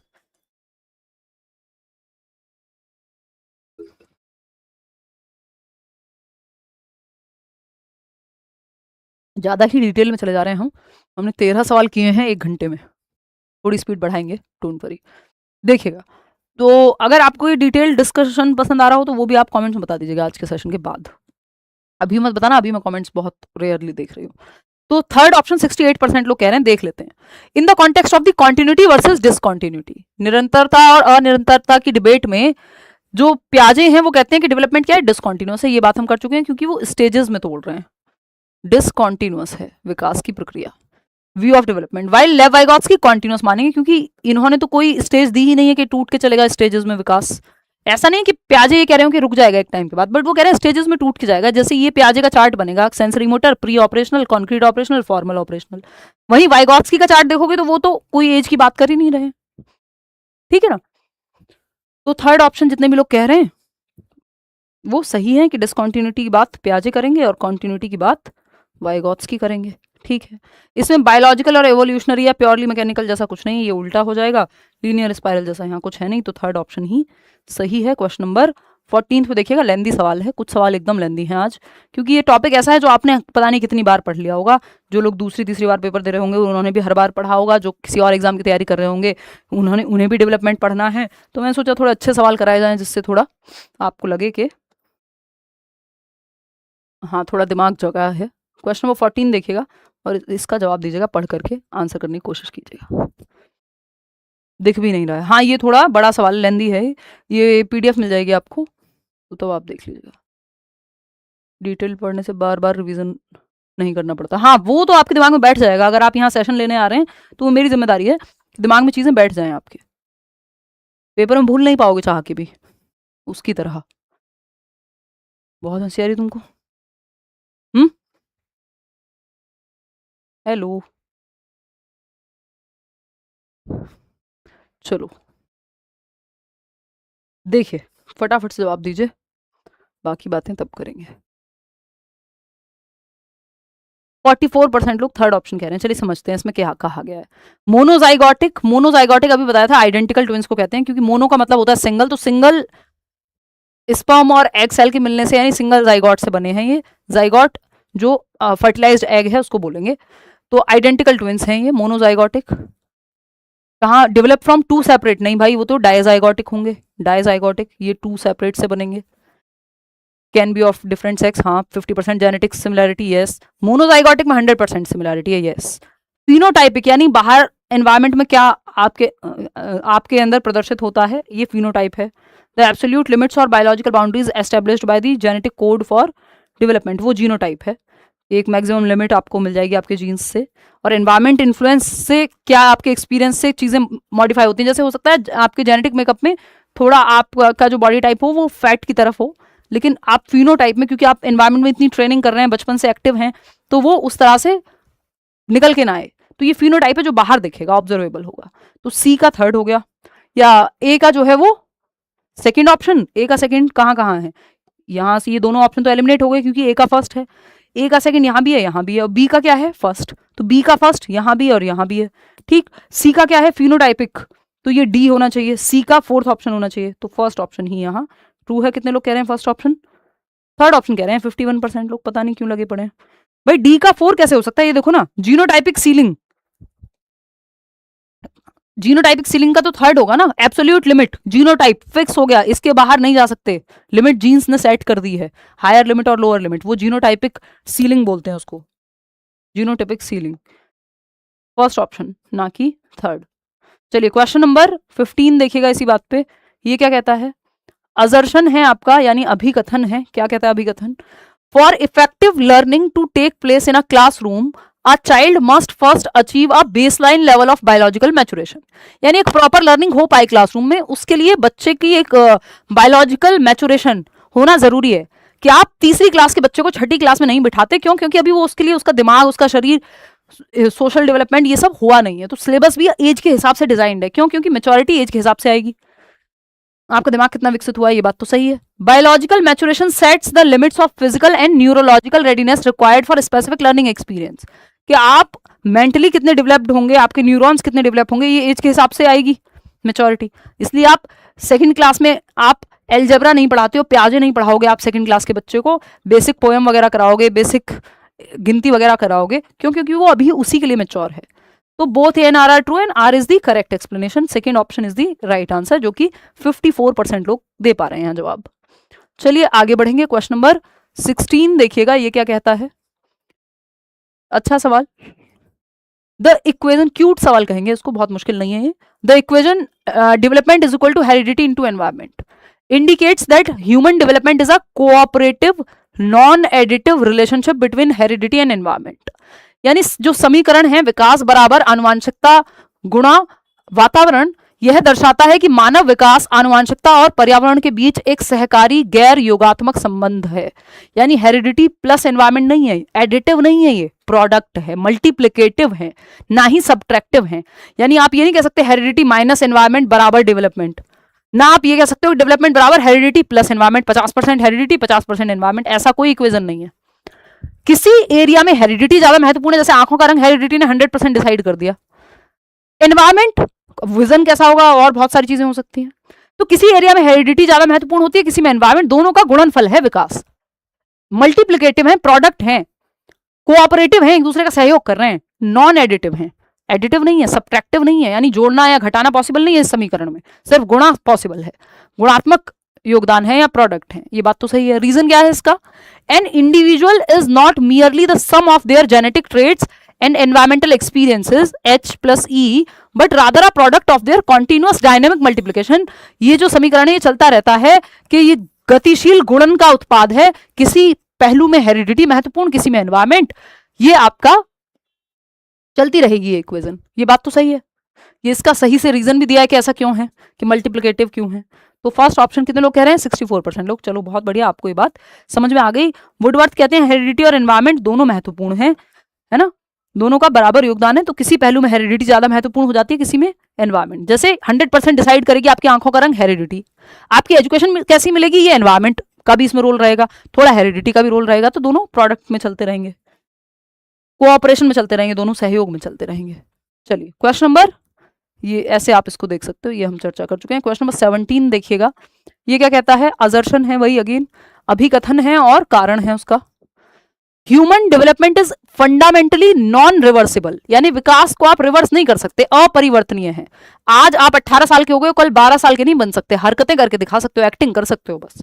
हाँ, नॉन रिवर्सिबल होता है, इरिवर्सिबल होता है, बात तो सही है। There is no back gear, वापसी नहीं है कोई। आप बैक गियर डाल के जैसे गाड़ी पीछे ले जाते हो, ऐसे विकास को पीछे नहीं ले जा सकते आप, कि आज आप अडल्टहुड में हो, कल आप उसमें चले जाओ, चाइल्डहुड में। हरकतें कर सकते हो, बन थोड़ी सकते हो। बच्चे बनने की हरकतें करोगे, अगर अडल्ट हो, वयस्क हो, 25 साल के हो, तो 15 साल के थोड़ी बन जाओगे, वापस थोड़ी जा सकते हो कि आज पक्के दांत आ गए, कल दूध के दांत वापस ले आओ, पॉसिबल नहीं है, इरिवर्सिबल है। बैक गियर नहीं है, एक बार जो डेवलपमेंटल माइलस्टोन यानी एज के हिसाब से जो माइलस्टोन अचीव होना है, अगर वो हो गया है तो बैक गियर नहीं है। ठीक, पक्के दांत आ गए, अब दूध के दांत थोड़ी आ जाएंगे। रीजन क्या है इसका? Physical growth and quantitative cellular changes can be reversed through strict behavioural training and dietary modification. कि शारीरिक वृद्धि को, शरीर को हम क्या कर सकते हैं? बदल सकते हैं डाइट के माध्यम से। देखो, फिजिकल ग्रोथ एंड क्वांटिटेटिव आपके सेल्स बॉडी के वो चेंज हो जाएंगे और फिजिकल ग्रोथ भी बदल जाएगी। यानी आप हाइट कम ज्यादा कर लोगे, आज ज्यादा है 25 साल की उम्र में, तो कल कम हो जाएगी 26 में, पॉसिबल नहीं है, ऐसे आप रिवर्स नहीं जा सकते। तो ये रीजन जो है ये बेकार है, बकवास रीजन है, गलत है, इनकरेक्ट है। तो ए तो सही है यहाँ, A is true but R is false. कितने लोग सही जवाब दे रहे हैं? यार फर्स्ट ऑप्शन का रट्टा क्यों लगा लिया आपने? A and R both are true, जैसे ही ये दिखता है तो मानने लगते हो कि हाँ यही होगा सही है। Physical growth and quantitative cellular changes can be reverse through strict behavioural training and dietary modification. कैसे कर दोगे आप फिजिकल ग्रोथ को रिवर्स? भाई आपकी हाइट 5'4" हो गई आज मान लेते हैं, या 6 फीट के हैं आप, तो कल आप ट्रेनिंग करके क्या घिस जाएंगे कुछ कि 5'8" के हो जाओगे 6 फीट से? नहीं भाई। पक्के दांत आ गए तो दूध के दांत निकाल लोगे फिजिकल ट्रेनिंग से? नहीं। कुछ पहलू लिखा होता तो मान भी लेते, चलो किसी पहलू में थोड़ा बहुत मॉडिफिकेशन कर सकते हो, रिवर्स थोड़ी कर सकते हो। तो रिवर्सिबिलिटी संभव नहीं है, मॉडिफिकेशन संभव है। आपको कुछ करेक्ट करना है, भाषा सही करनी है, चेंज करना है, अपना पोस्चर ठीक करना है, वो एक अलग चीज है। मॉडिफिकेशन संभव है भाई। आप गाड़ी लाए, आपने मॉडिफिकेशन करा लिया उसमें, संभव है। ऐसा थोड़ी कर सकते हो कि आप पुरानी गाड़ी का इंजन इसमें लगवा दोगे अगर सेम नहीं है तो, है ना। थोड़ा example out of the box हो गया, but you know what I mean. Assertion देखिएगा इसका, a delay in a, question number 18 है, स्टेटमेंट है, a delay in a child's physical growth और motor coordination affects only physical development and has no impact on social acceptance और emotional self esteem. ये कह रहे हैं विकास में अगर विलंब हो रहा है, शारीरिक रूप से बच्चा धीमे विकसित हो रहा है, तो इसका प्रभाव किसी और पे नहीं पड़ेगा, किसी और पहलू पे विकास के नहीं। भाई जैसा कि मैंने बताया था, अगर फिजिकली ठीक से डेवलप नहीं हो पाया, अब वो अपने दोस्तों के साथ सेम एबिलिटी के साथ खेल नहीं पा रहा, ग्रुप में लोग उसका मजाक उड़ा रहे हैं, इमोशनली वो प्रभावित हो रहा है, तो ऐसा थोड़ी इम्पैक्ट नहीं पड़ेगा। विकास के सारे पहलू आपस में जुड़े हुए हैं, फिजिकल, कॉग्निटिव, सोशल, इमोशनल। ऐसा नहीं है कि एक पहलू का प्रभाव दूसरे पे नहीं पड़ेगा, ये कहना गलत होगा। रीजन क्या है इसका? According to the principle of holistic development, यानी विकास जो है एक समग्र प्रक्रिया है। Each domain of development functions independently and does not influence the other. ये भी गलत है। एक दूसरे को, विकास के जो पहलू हैं वो इंटर रिलेशन का सिद्धांत है, एक दूसरे को प्रभावित करते हैं, ये नहीं कह सकते। दोनों ही बातें एकदम सिरे से नकारने वाली हैं, बोथ आर फॉल्स। इसमें आप लोग 79% लोग सही जवाब दे रहे हैं। फाइनली ए और आर दोनों ही गलत हैं अपने आप में। आगे बढ़ेंगे, क्वेश्चन नंबर 19 देखिएगा, ये क्या कहता है। क्वेश्चन नंबर 19 है, which of the following statements correctly explain the roles of family, school and culture in a child socio cognitive development. बच्चे के सामाजिक संज्ञानात्मक विकास में विद्यालय और संस्कृति की भूमिका को सही से स्पष्ट कीजिए। यानी सोशल डेवलपमेंट में स्कूल का, परिवार का, सबका रोल होगा। कॉग्निटिव, दिमाग के विकास में भी ये सब हेल्प करेंगे। क्या रोल होगा बताओ एक बार। पहला है, family is the primary agent of socialization providing emotional security and basic schemas. ठीक है, तो ये रोल है संज्ञानात्मक विकास में और सोशल डेवलपमेंट में भी, ये सब आपस में जुड़े हुए हैं। School is a secondary agent of socialization that introduces formal and institutional culture. चलो ठीक है, culture influences children only through formal instruction. नहीं भाई, इनफॉर्मली भी आप कौन सा त्योहार मना रहे हो, इसके लिए कोई फॉर्मल ट्रेनिंग थोड़ी दी ही जाती है। आप ऐसे ही सीख लेते हो आपके आसपास जो त्योहार मनाया जा रहा है। फॉर्मल ट्रेनिंग तो वो होगी, आपको प्रॉपर क्लास में बैठा करके पढ़ाया जाए कि बेटा दिवाली आ रही है, अब ये करना है स्टेप बाय स्टेप। नहीं, सब अपने घर में अपने अपने तरीके से मनाएंगे। फोर्थ ऑप्शन है, socialization is a continuous bidirectional process in which children actively interpret social norms. Actively interpret करते हैं वो समाज के सक्रिय रूप से नॉर्म्स को। चलिए ठीक है, तो थर्ड हमें यहां गड़बड़ लग रहा है, ये बात तो ठीक है। सब नियमों को अपने अपने ढंग से हम समझते हैं, तो फर्स्ट, सेकंड और फोर्थ, थर्ड बिल्कुल सिरे से नकार सकते हैं हम। फर्स्ट, थर्ड और फोर्थ का ऑप्शन है कहीं? दिख ही नहीं रहा कहीं पे। फर्स्ट, सेकंड और फोर्थ, हाँ सेकंड ऑप्शन। कितने लोग सही जवाब दे रहे हैं? 75% लोग, क्योंकि फर्स्ट, सेकंड और फोर्थ सही है, थर्ड गड़बड़ है। फॉर्मली थोड़ी कल्चर सिखाया जाता है, और ये सब आपस में विकास के जो प्रकार हैं सोशल और कॉग्निटिव, ऐसे एक दूसरे को प्रभावित करते हैं। क्वेश्चन नंबर 20 देखिएगा, 20वां सवाल, आसान सवाल लगना चाहिए ये। विच of the following characteristics is typically associated with the early childhood. जो स्टेजेस ऑफ डेवलपमेंट है उसमें पूर्व बाल्यावस्था 2 से 6 वर्ष में कौन सी एक विशेषता है जो पूर्व बाल्यावस्था की है, 2 से 6 वर्ष की है? पहला है rapid development of abstract reasoning, अमूर्त चिंतन आ जाएगा बच्चे में। हाइपोथेटिकल रीजनिंग आ जाएगी, ये 11 के बाद आएगी, ये 12 से 18 में आएगी।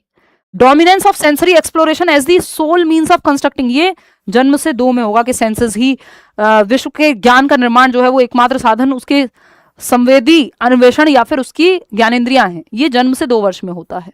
तार्किक कल्पना, अमूर्त चिंतन, तो नाम ही जहां आ जाए तो 11+ जो प्याजे भी कहते हैं, और वैसे भी 12 से 18 में जो है ये आपकी रीजनिंग आएगी, तो ये पॉसिबल ही नहीं है। अडोलसेंस में आएगा, किशोरावस्था में। ये आएगा आपका इन्फेंसी में, इन्फेंसी में आएगा, ये ऑप्शन भी हट गया।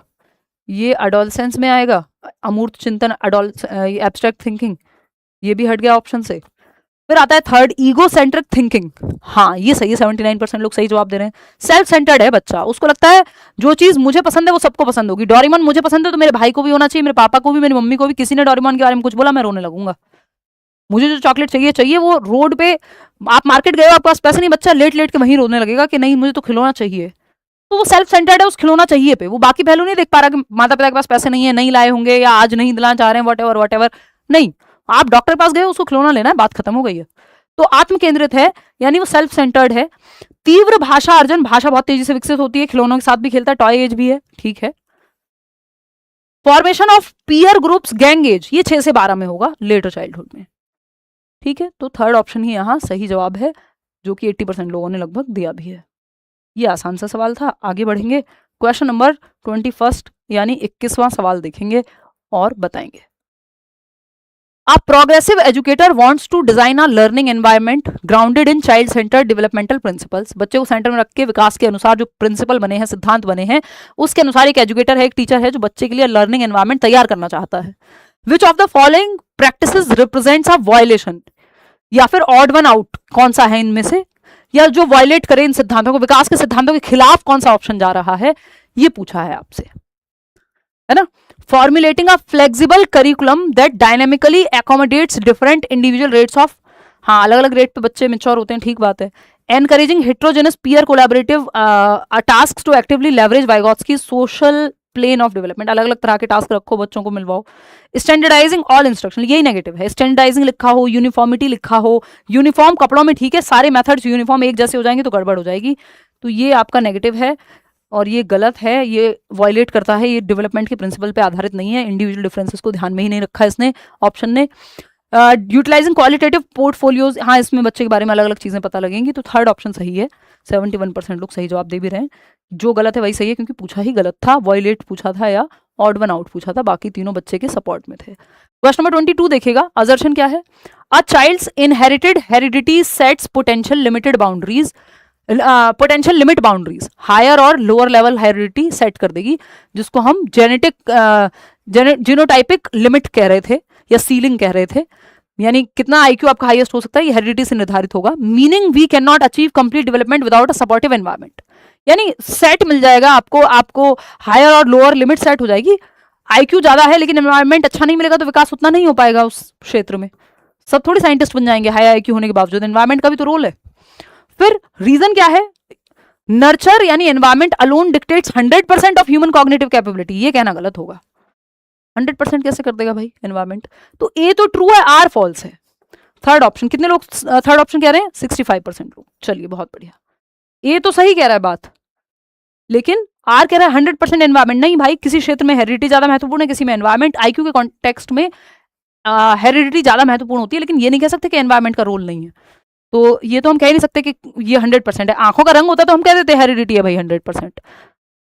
क्वेश्चन नंबर 23 देखिएगा, a teacher wants to introduce abstract mathematical reasoning, यानी अमूर्त गणितीय तर्क को इंट्रोड्यूस करना चाहता है बच्चों में टीचर, मुश्किल सवाल गणित के या मुश्किल कॉन्सेप्ट सिखाना चाहता है, तर्क विकसित हो, रीजनिंग विकसित हो बच्चों की, बेस्ड ऑन डेवलपमेंटल रेडीनेस, विकासात्मक तत्परता के आधार पर, जिस उम्र में बच्चा है उसी बेसिस पे सिखाया जाएगा ना।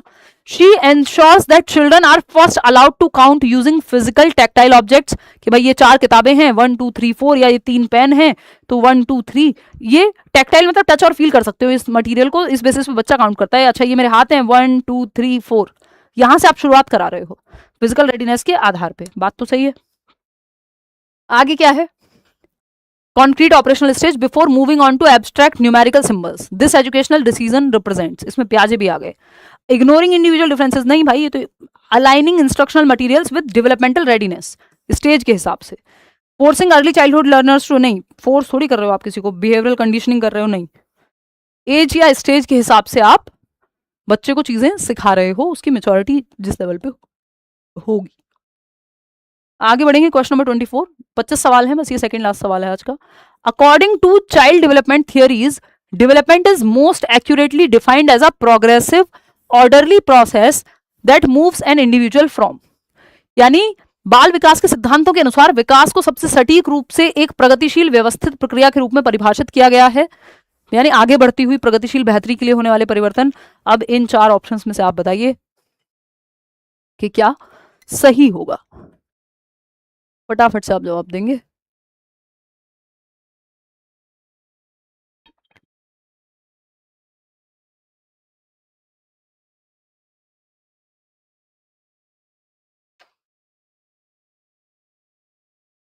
सेकेंड ऑप्शन 50 कितने परसेंट लोग? 6%। चलो देखते हैं। डिपेंडेंसी टू एब्सोल्यूट आइसोलेशन, नहीं भाई, प्रोग्रेसिव ऑर्डरली चेंजेस को, यानी डेवलपमेंट की परिभाषा कहाँ सबसे बेहतर तरीके से दर्शाई गई है? तो डिपेंडेंसी टू ऑटोनॉमी, ये हम डिस्कस करते ही हैं। निर्भरता से स्वायत्ता की ओर, जब आपका जन्म होता है आप हर चीज के लिए डिपेंडेंट होते हैं, पानी भी कोई और पिलाएगा, दूध भी कोई और पिलाएगा, सूसू पॉटी भी कोई और साफ करेगा, डायपर भी कोई और चेंज करेगा, धीरे धीरे आप स्वायत्त यानी ऑटोनॉमस यानी इंडिपेंडेंट होने लगते हैं। तो विकास क्या है? डिपेंडेंसी से ऑटोनॉमी की तरफ जाने की प्रक्रिया है। क्वालिटेटिव स्टेबिलिटी से क्वांटिटेटिव ग्रोथ, नहीं। बायोलॉजिकल मैच्योरिटी से फिजिकल डेटेरियोरेशन, कुछ भी कहानी है, डिस्ट्रैक्टर कहते हैं इनको, बाकी के 3 ऑप्शन डिस्ट्रैक्ट करने के लिए बनाए गए हैं। एक ही है जो सबसे सटीक तरीके से ये पूरी प्रोसेस को विकास की डिफाइन करती है। क्वेश्चन नंबर 25 देखिएगा, ये क्या कहता है। ये लास्ट क्वेश्चन है आज का, इसका एक और सेशन रखेंगे हम डेवलपमेंट का, जिसमें मिक्स टाइप के क्वेश्चन रखेंगे। आज के क्वेश्चन कई लोगों को मुश्किल लगे होंगे, उसमें थोड़ा मिक्स रखेंगे, ठीक है। सलमान अभी सुनेंगे आपकी बात। देखो, असर्शन क्या है? A child from a linguistically deprived environment can still develop strong verbal abilities if provided with an enriched learning environment. भाषाई रूप से वंचित वातावरण में पला हुआ बच्चा या पला बड़ा बच्चा समृद्ध अधिगम वातावरण मिलने पर अच्छी भाषाई क्षमता विकसित कर सकता है। बिल्कुल भाई, हो सकता है घर में बहुत ज़्यादा बोलने के मौके ना मिले हों, भाषा विकसित ना हो पाई हो, लेकिन अगर स्कूल या आसपास के एनवायरनमेंट मिलने लग जाए बाद में जो एनरिचिंग हो, बोलने का मौका दे बच्चे को, भाषा सीखने का मौका दे, तो वो बेहतर कर सकता है। सही है। रीजन क्या है इसका? Development results from the interaction of heredity and environment. हाँ, बात तो सही है कि भाई हेरिडेटरी क्षमता है, एनवायरनमेंट नहीं मिलेगा तो भी दिक्कत, एनवायरनमेंट मिला है, हेरिडेटरी बिल्कुल क्षमता नहीं है तो भी दिक्कत। तो ये प्रभावित करता है क्योंकि पहले नहीं मिला, उस वातावरण में वो रहा है जहाँ ज़्यादा अवसर नहीं थे बात करने के या भाषा सीखने के। तो हेरिडिटी में तो क्षमता मिलती है हमें, ह्यूमंस में इनेट क्षमता है भाषा को सीखने की। आपके नॉम चॉम्स्की कह ही रहे हैं, लैंग्वेज एक्विजिशन डिवाइस है, तो आंतरिक क्षमता है भाषा सीखने की मनुष्यों में। ये बात तो हेरिडिटी से हमें ये मिली है। लेकिन एनवायरनमेंट पहले ऐसा था जहां भाषा सीखने के ज्यादा अवसर नहीं थे, जैसे ही वो बदला तो सीख गया। तो जो डेवलपमेंट है वो रिजल्ट करता है किसके इंटरेक्शन से? हेरिडिटी और एनवायरनमेंट के। बात तो सही है, ये भी सही है बात। तो both A and R are true and R is the correct explanation of A. कितने लोग ये कह रहे हैं? आखिरी सवाल था आज का। आज के सवाल कैसे लगे बताओ, अच्छे या बहुत अच्छे? जल्दी से ऑप्शन दो शौर्य। तो फर्स्ट ऑप्शन यहाँ ट्रू है। सीटेड बैच में आप अगर एनरोल हो रहे हैं तो आप कर लीजिएगा career app download, like share subscribe कर लीजिएगा। ये सेशन पसंद आया हो, एक्सप्लेनेशन पसंद आई हो, कहीं डाउट रह गया हो, कमेंट्स में पूछ लेना। ये पीडीएफ आपको आंसर्स मार्क्ड मिल जाएंगे टेलीग्राम चैनल पे। इसके अलावा कोई और आपके मन में सवाल हो तो वो भी आप पूछ लीजिए। और आज के सेशन में आपके कितने नंबर आए आउट ऑफ 25, कितने सवाल आपके ठीक हुए, वो भी आप पूछेंगे कमेंट सेक्शन में। बात सही है या नहीं है? हाँ, अब बताओ जो भी बातें हैं। मैम पीवाईक्यू की बुक बता दो। पीवाईक्यू की बुक की जरूरत नहीं है, आप अगर बैच में एनरोल हो रहे हैं वहाँ सब कुछ एक साथ मिल जाएगा। 14 नंबर क्वेश्चन एक्सप्लेन कर दो, जूनियर की वैकेंसी। हाँ, नहीं मैं जाऊंगी जंतर मंतर, मेरी पूरा प्रयास है मेरा कल या परसों में। और जो भी है दुखद है, सोनम वांगचुक सर पे क्या ही बोलें कि मतलब मुझे लगता है कि देश में दो चीज़ सबसे महत्वपूर्ण है, एक हेल्थ है और दूसरी एजुकेशन है। और दोनों ही जिसके लिए वो बैठे हुए हैं वो दोनों ही एक दूसरे से प्रभावित होती हैं, इंटरट्वाइंड हैं। और दोनों की बर्बादी जैसी स्थिति बनी हुई है कि ये जो नीट का पेपर है, जिन डॉक्टर्स को हम हेल्थ के लिए चुन रहे हैं और वो बच्चे जो एजुकेशन जिनको ठीक से मिल पाए, पेपर ठीक से हो पाए, उसके लिए अगर वो लड़ाई लड़ रहे हैं तो कोई बुरी बात नहीं है इसमें। मतलब कुछ भी ऐसा नहीं है जो ऐसा हो कि जो सवाल नहीं किया जाना चाहिए वो सवाल हो रहा हो, ऐसा तो बिल्कुल भी नहीं है। तो ये मेरे और आपकी सभी के हित की बात है। बेशक हम लोग नीट के लिए नहीं पढ़ते हों, बट अगर कोई भी, पिछले साल की बात है जब हम जंतर मंतर पे बैठे थे एसएससी के प्रोटेस्ट के लिए या टीचिंग एग्जाम्स की वैकेंसी के लिए, तो हर साल हर चीज़ के लिए अगर प्रोटेस्ट ही करना पड़ेगा तो वो अपने आप में बहुत दुखद है। अकाउंटेबिलिटी नाम की एक चीज़ है, वो गवर्नमेंट को लेनी चाहिए और बात भी करनी चाहिए इस बारे में कि भाई क्या समाधान निकाल सकते हैं। रोज़ रोज़ अगर पेपर ही ठीक से नहीं हो पाएंगे, 21 बच्चे जिन्होंने आत्महत्या कर ली या सुसाइड कर लिया इस नीट के एग्जाम के फेलियर की वजह से, इस सिस्टम के फेलियर की वजह से, उनकी कोई गलती थी भी नहीं, ये अपने आप में इतना दुखद है कि आपके घर से एक भी व्यक्ति अगर जाता है, वैसे तो हमारे देखने में ये नंबर लगता है कि हाँ 21 लोग, ये वो नंबर नहीं है, ये वो बच्चे थे जो सालों से तैयारी कर रहे थे और एक्चुअल में प्रतिभाशाली बच्चे रहे होंगे, उन्हीं को उतना फर्क पड़ेगा, है ना। तो ये अपने आप में कितना दुखद है कि जो बच्चे जो सच में मेहनती हैं, जिनको जो बेहतर एजुकेशन सिस्टम होने से आगे जाएं, वो ठीक से पेपर नहीं दे पा रहे। एक व्यवस्था ऐसी नहीं है, ये नौकरी नहीं मांग रहे थे कि आपको नौकरी, इनको फ्री में डॉक्टर बना देना है। वो कह रहे थे अच्छे से पेपर ले लो यार, जिसमें पेपर लीक ना हो एटलीस्ट, और हम अच्छे डॉक्टर बन पाए। तो एजुकेशन और हेल्थ दोनों आपस में जुड़े हुए हैं और दोनों की बर्बादी इस तरह से सिस्टम में होगी तो बहुत दुखद है ये।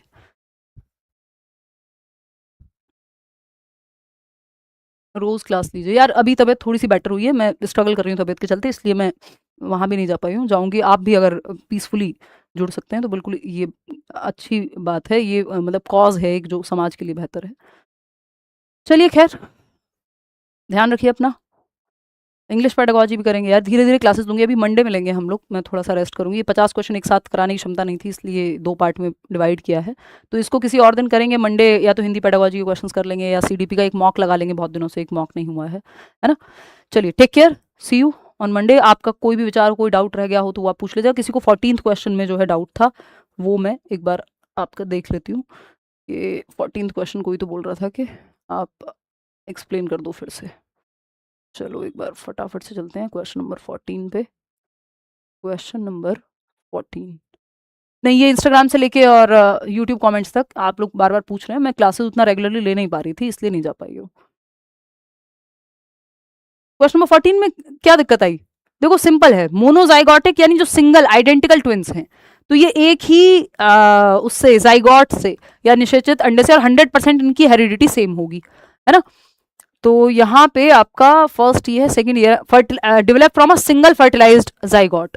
ये अगर आप हेरिडिटी एंड एनवायरमेंट की क्लास आपने ली होगी, हमने डिस्कस किया है बैच में भी। नियरली 100% इनकी हेरिडिटी सेम होती है, आइडेंटिकल ट्विन्स हैं, मोनोजाइगोटिक यानी सिंगल ज़ाइगोट से। ज़ाइगोट कैसे बनता है अगर किसी को नहीं पता, स्पर्म और एग सेल या ओवा के मिलने से जाइगोट बनेगा, फर्टिलाइज्ड एग जिसको हम कह रहे हैं, ये फर्टिलाइज्ड एग जाइगोट कहलाएगा। ठीक है, तो ये सिंगल स्पर्म और सिंगल एग के मिलने से जो ट्विंस बने हैं उनको आइडेंटिकल ट्विंस कहते हैं। 100% हेरिडिटी सेम होती है क्योंकि सिंगल स्पर्म और एग सिंगल जाइगोट से बने हैं अगर मैं कहूं तो। वहीं अगर आप बात करेंगे इसकी डायजाइगोटिक की, तो वो फ्रेटर्नल ट्विंस हैं, दो अलग जाइगोट सेपरेट होंगे जिसमें वो विकसित हुए होंगे। तो ये डायजाइगोटिक में 50% हेरिडिटी सेम होती है। फिनोटाइप जो बाहर आपको फिजिकल कैरेक्टरिस्टिक्स दिख रहे हैं, ये तो प्रॉपर हमने एक्सप्लेन किया है, इसमें क्या दिक्कत आ गई? एक बार देखना वो प्रीवियस एक्सप्लेनेशन अगर बाद में ज्वाइन किया है तो। फिनोटाइप जो रंग का मैंने एग्जांपल दिया था प्रॉपर आपको, जीनोटाइपिक सीलिंग है कि ये हेरिडिटी आपकी हायर लिमिट और लोअर लिमिट सेट कर देती है कि हेरिडिटी से आईक्यू कितना होगा ये निर्धारित हो जाएगा। अब वो कितने हद तक आप उसको यूटिलाइज कर पाएंगे ये एनवायरमेंट से निर्धारित होगा। ठीक, तो ये आपका डी था, सही तो था, इसका फर्स्ट ऑप्शन था। कोई दिक्कत हो तो बताओ। चलिए आज के लिए इतना ही रखते हैं, मंडे मिलते हैं, है ना? सी यू ऑन मंडे। बाकी बैच में अगर आप जुड़ना चाहते हैं बिल्कुल जुड़ सकते हैं। पेडागोजी स्पेशल में भी एडमिशन अभी ओपन है, but pedagogy special CTET exam के लिए मत लीजिएगा, वो बड़ा बैच है, उसमें सारी पेडागोजी डिस्कस होती है लगभग हर एग्जाम की, है ना?